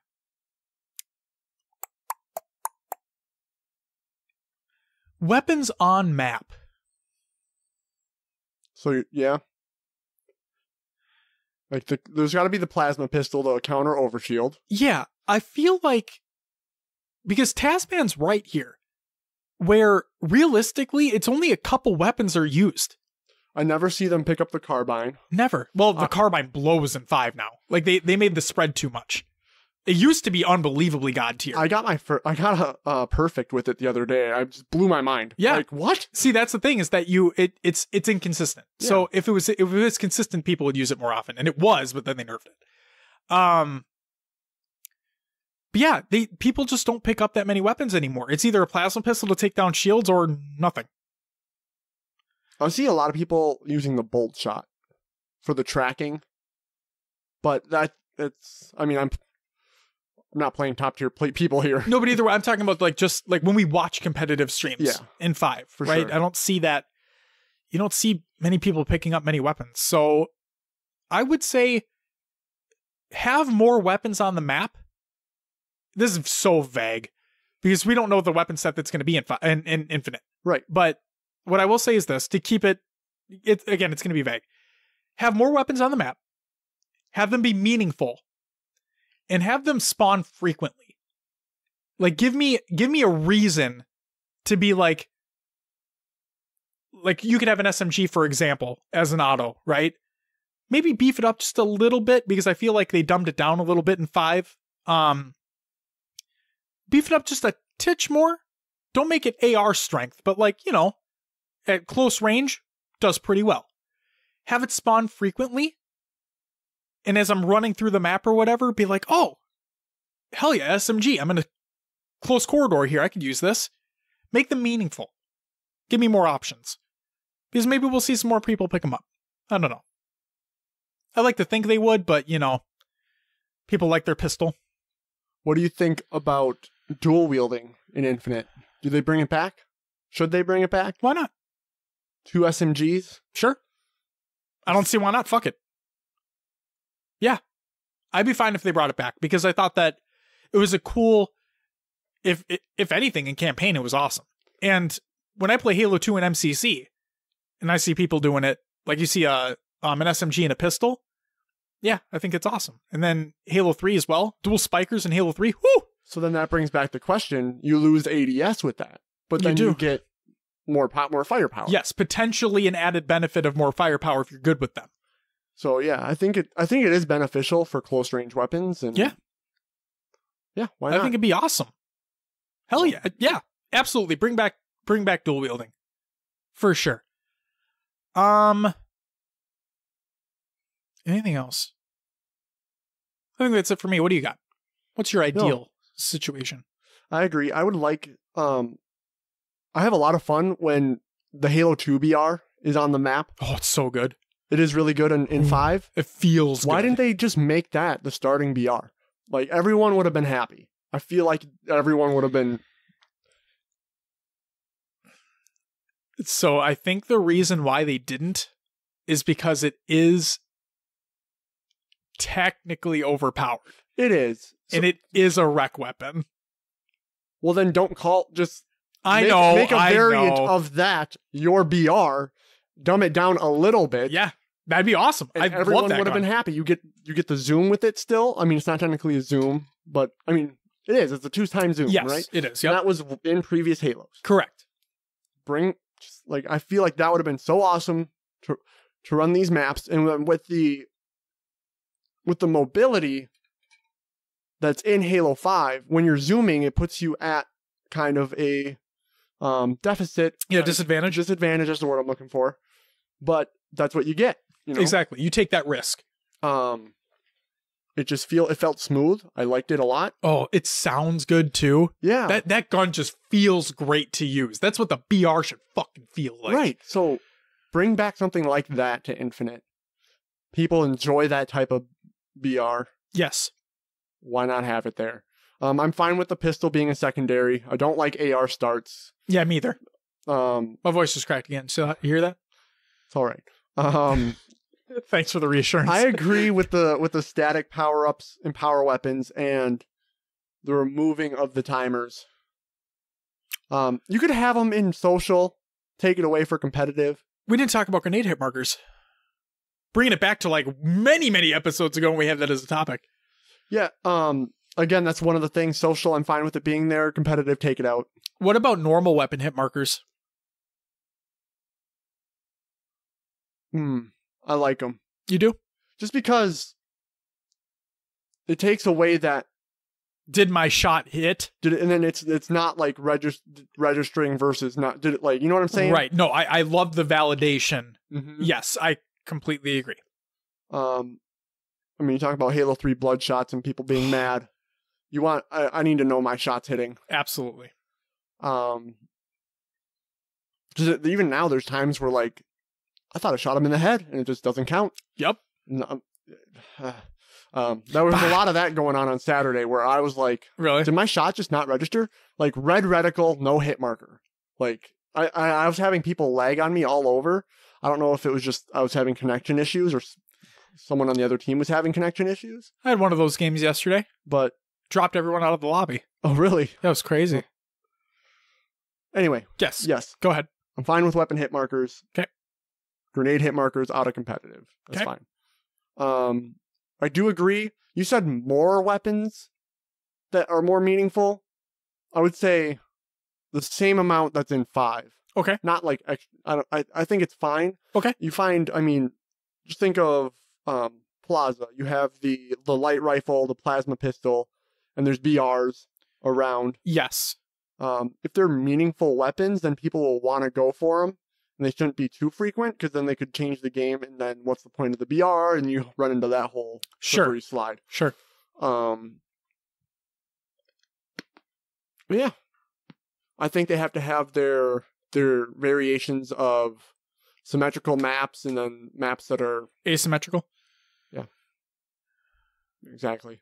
I was going to go into more detail, but that, yeah. No, go by all means, go into more detail. So, like, I am a big fan of Truth. Yep. It's a good map You for and a lot 5. of people. Yeah. It's a good map. It's a solid foundational map. And then maps like Coliseum, where there's a ton of different height variants, and that really, I felt like, was designed for Halo 5's movement. It's probably my favorite Halo 5 map. Is Coliseum. Yeah, so it's... And then I say there needs to be... This is like one of the most beloved maps of Halo 3, Narrows. There has to be something that resembles... Narrows-esque. Yeah, resembles, equates to it. Sure. The dual bridge is a really cool idea. Really cool. Yeah. Yeah. So, but with the sandbox of weapons in competitive, there's obviously not going to be the crazy variants, but they need to make them right. The pickups on the map have to be meaningful and maybe situational.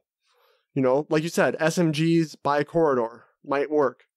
But if the setup or if there's never going to be a setup over there, what's the point? Right. If there's no reason to hold down that corridor area, no one's going to pick up the SMG. I think it's a reason why I liked, so this is Social Slayer specifically, but Halo 3, The Pit. Okay. So you had, on both sides, right? You'd have the pit where the flag would be, right? And then you'd have your shotgun tunnels as well on the outer corners of the map, right? So you'd have sniper underneath sniper tower, and then on the opposite side of each base area, you'd have shotguns. Okay? Close quarters area, you have hallways to walk down. Situational. Obviously, you use them in other places too, and then you'd have sword and sword base. Situational. Small room, small hallways around, easy place to get pinched with a sword. So, yeah, I would love to see more aspects of that. In other words, good map design. Who knew? Yeah, I think that's really all I have. All right. I don't know what else. I mean, like I said, the weapon sandbox, I feel like it is too large right now in 5. Yeah, it's big. Like you said, when you're playing those Super Fiesta matches, you can get screwed by getting those lower tiered weapons too frequently. Yeah. And you can't do anything. The fact that there's a silenced AR in Super Fiesta, pointless. Get the fuck out of here. Yeah, maybe take out those lower tiered, or no one's going to want to use an AR. Exactly. You get rid of like level 3 Rex and below. There you go. Yeah. Why not? Why not? Also the name of a Pokemon. Will, is that going to do it? That's all I got, man. All right. Let's move on to some shoutouts. First and foremost, happy belated birthday to Lethal, the caster, not the pro player. And then also happy belated birthday to Steve Downs, the one and only voice of Master Chief. Happy birthday to you two gentlemen. Next up, shout out to Elamite, Walshy, and Summit for their old school smack talk. Will, I don't know if you saw this, but I think you're going to get a kick out of this one. Summit 1G? Summit 1G. Oh, I'm going to pull that up right now. Hold on, let me read it to you first. Oh, God, you have it. Okay. I do. So Elamite, this is on Twitter. Elamite states, does anyone remember Walshy comparing himself to Uncle Jesse from Full House, calling the ogres the Olsen twins, and saying beating them was like taking candy from a baby? I sure do. Summit states, baby would put up a better fight. And then Walshy replies with, straight fire, you know, like from a Molotov. Oh. For those who don't know what that reference is, go ahead. Summit was in competitive play, and he basically had a He was subbing in for someone, right? Yeah. And he had a match pretty much won. And then he backed into his own Molotov and died and lost the round.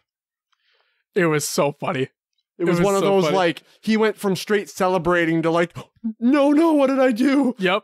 I loved it. Yeah. And I also love that smack talk on Twitter. That was fantastic. Summit's never going to live that down. I think he has an emote in his Twitch channel for it. Just like Clutch is never going to live down. Yeah, you got to jump off with that, man. You got to jump off with that, man.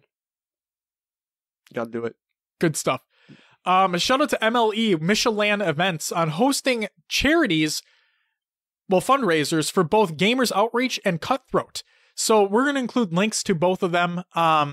Again, Michelin Events is raising money for a gamer by the name of Cutthroat. His house burned down. Very unfortunate event. So if you have the means to, please donate if you're able to. And then also, of course, Gamers Outreach. If you guys don't know who Gamers Outreach are, they were who we raised money for the go-kart in Halo Bowl 3 for the hospital. So yeah, if you have the means to, please donate if you're able.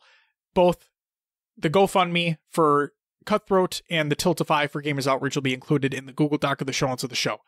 Next up, shout out to Justin LaFleche for the topic discussion. Greatly appreciated. Thank you very much. Shout out to everyone who contributed to the topic discussion.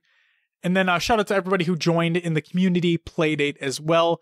The little bit of an inaugural coming back of the community playdate. It was a good time. I hope you guys had fun as well. That does it for the shout outs. Will, it's time for some community creations. First up, Meme Monday. You know it, you love it, you hate it, you look at it, or you don't look at it. But if you don't look at it, you should look at it because it's great.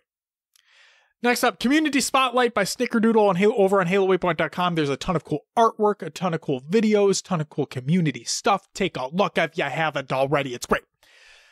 Next, we have the Clips of the Week, number 7 by High Tech Redneck. So this posted on Monday because she releases episodes every Monday. We're recording this episode on a Sunday. Therefore, I included a little hint in here because I'm thinking that Volume 8 will release tomorrow, which is the night we're going to schedule this episode for publishing. Therefore, if High Tech Redneck releases Volume 8, it'll be included in the show notes. So both will be included. There you go. Bada bing, bada boom. Next up, speaking of clips, Daily Twitter Clips Volume 10 by Scud Puddle over on YouTube. Go check that out as well. Next up, we have a Ninja clip by Night Fox. Go ahead and check this out. Great little clip. Then we have community thoughts on Halo Infinite's Discover Hope trailer, E3 2019 Bang or Bust. This is by Kevin Cool X over on YouTube. He did a collaboration with a bunch of other Halo content creators. Go check it out. It's a good video. Then we have this, probably my favorite thing I saw all week. Okay? Halo and Final Fantasy crossover logos. This is by Fusion Fan 45. They look incredible. For those who don't know what Final Fantasy logos look like, go look up just any Final Fantasy game's logo and think if it was Halo instead. They are awesome, and I want them as posters. I really want them as posters. What's up, Will? He did Reach, 3, ODST, and CE. Yes, he's doing more. Good. Yes, he plans on doing them all. I reached out to him on Reddit. He plans on doing them all. They're phenomenal. Yes, he also plans on doing Wars 2, and Spartan Assault and Spartan Strike. I wonder... I can't wait. I cannot wait. That's awesome. They are so cool, dude. Next up, we have DreamHack Dallas 2019, The Infinite Experience by Infinite. Check it out. It's a YouTube video. They were teasing it for quite some time. It is officially out now. And finally, the last piece of community creations. So I filled out a survey by Curtis Papple quite some time ago in regards to Halo balance, flow, and skill components. It's a survey that he put out for people to fill out, and I filled it out a long time ago. The results are in, and out of 111 responses, here's what we got. So again, this was just a survey that was sent out for people to complete. Anybody could complete it. So the first question was, drag and drop to rank the following components by their contribution to the overall balance, flow, and skill gap in Halo, most to least valuable. Think of the item's skill requirement multiplied by its frequency. Also think how the game would function without the component at all. So, the options included strafing, jump, grenades, crouch, melee, Spartan abilities, sprint, and shooting. So here's what they ranked, okay? And again, this was most to least valuable. First was shooting, then strafing, then grenades, then jump, then melee, crouch, Spartan abilities, and last but certainly not least, sprint. And let me just say that sprint was an overwhelming majority of a last choice. Shooting obviously was the overall favorite and first choice. And then strafing, I shouldn't be surprised, but I'm kind of surprised that strafing took second here. And again, this is only out of 111 responses. Okay? Keep that in mind. The second question was, rate each Spartan ability on how much it adds to the overall balance, flow, and skill gap in Halo 5. So, here we go. In order of most valuable to least valuable, we have thrust. Then it looks like it's a pretty close tie between slide and stabilize. Then clamber. Then sprint. Then ground pound. And finally Spartan charge. People hated Spartan charge more than ground pound in this regard. And if you've ever been Spartan charge, you know exactly why. It is a nightmare. I think looking at it, clamber, stabilize, and slide are pretty much even. Dead even. Yes. It's so close. Yes. Because realistically, when you think about it, people usually slide, jump, stabilize, clamber. Usually all in the same go, right? Could be, yeah. So that in a string of events definitely makes sense. And I think you made mention of this a while ago, but I think you were mentioning how much you enjoyed the thrust mechanic itself at one point in time. Yeah. And clearly a lot of people enjoy that too. Just that extra little bit of mobility to either get out of the way or get into a place that you want to get to, or get into a gunfight, you know? And honestly, like we've talked about, the maps were designed for it. So yes. Sometimes to look around a corner, you need to get out a little ways. Yep. And someone shooting you from a different angle, you just use that thrust to get back into a spot where you're not getting shot. And undercover, you know? Yes. I feel like if it was designed for without thrust, without the advanced mobility, that corner might be tighter, the hallway would be shorter, less vision from the other side, and then you'd be able to peek one side, move a little, peek the other. So sure. Yeah. All right. The third question, do you prefer to have more movement options or more ability to predict and control enemy player movements? 16 people responded with, I'd like to be able to move around. 95 people said, I'd like to be able to predict enemy movement and control enemy player movements. So, again, there's only 111 options. Yeah, 111 responses, but it seems like those people... Who doesn't want to know where their enemy's going, though? I feel like that's kind of a loaded question. Yeah, that's a true statement. Yeah, that's very, very true. If you want to elaborate a little bit more on that, I'm going to try to bring this up because I think there were more. Sure. Yeah, so, I mean, people could have just thought, well, yeah, I'd like to know and be able to predict where someone's going to go. But, I mean, if you're in that defensive state, wouldn't you want escapability? Yeah. Know? And see, that's the thing I've been consistently saying. I'm fine if the, Words, Josh. I know, words are difficult. No, I like how when in Sprint in Halo 5, right? Mm-hmm. If you're sprinting, your shields don't come back. Okay, there's that detriment to, you take that risk if you're going to try to sprint out of a situation. Also, your gun's down. Exactly. So, yes, I understand where people are coming from where, oh my God, I fucking hate when I was just one shot away from killing somebody. Be better at your shot. Okay? Or it just means that they were in a position they could escape from. Exactly. They knew they could get away. Exactly. It's up to you if you want to go chase that person down, but you know if that person ran away, then there's still a little bit of time before their shields come back because they sprinted away. They have that risk. So now, do you go get that potential reward? Or do you go for that potential risk where that person's shields might come back? Or do you play it safe and hang back a little bit more? Wait for the person to push out once more, you know? I'm we've said it countless times. I'm fine if Sprint stays, but I'd be happy if it does stay, it keeps the implementation that it has in 5. 4 was broken. Everybody knows that. 4 is not a competitive game. In 5, though, you had that risk and reward. They learned from that, and they implemented it in a much better fashion to me. So yeah, that's what I gotta say. Were you able to find the doc? Yes, but that was actually it. So we're good. We're actually good. I was just making sure because it looked like there was more, but nope, we're golden. Yeah, nice little discussion there at the end. That was good. Thank you to everybody who filled out that survey, and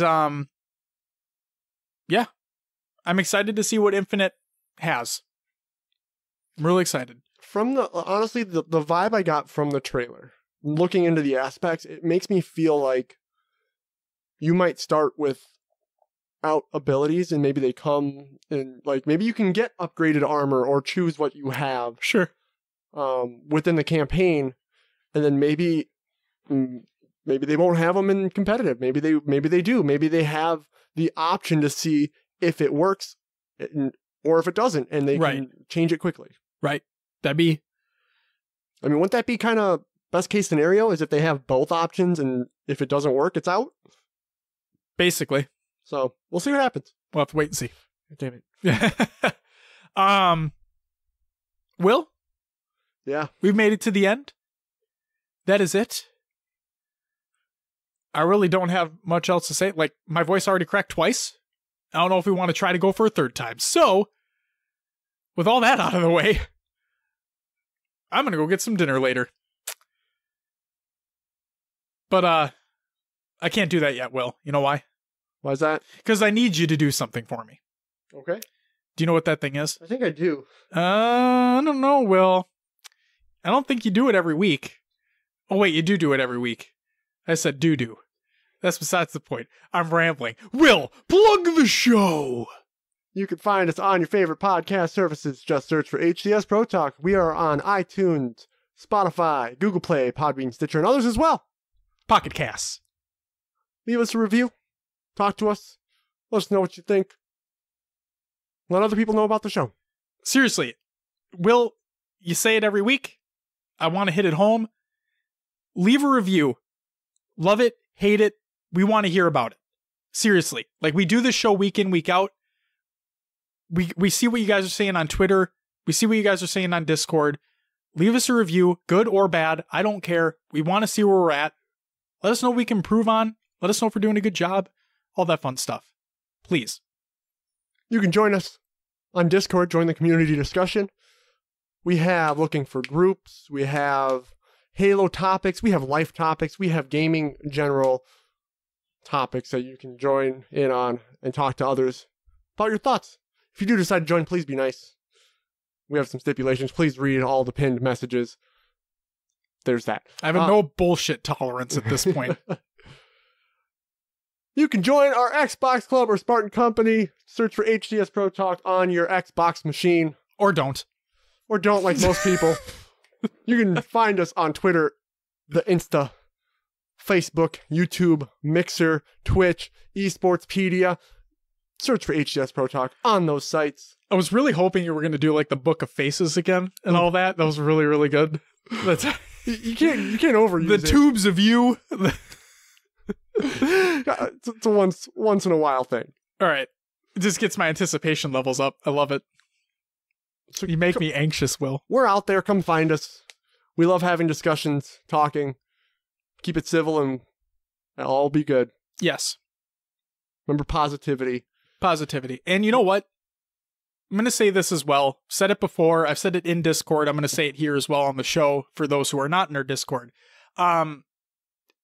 Everybody has a bad day, right?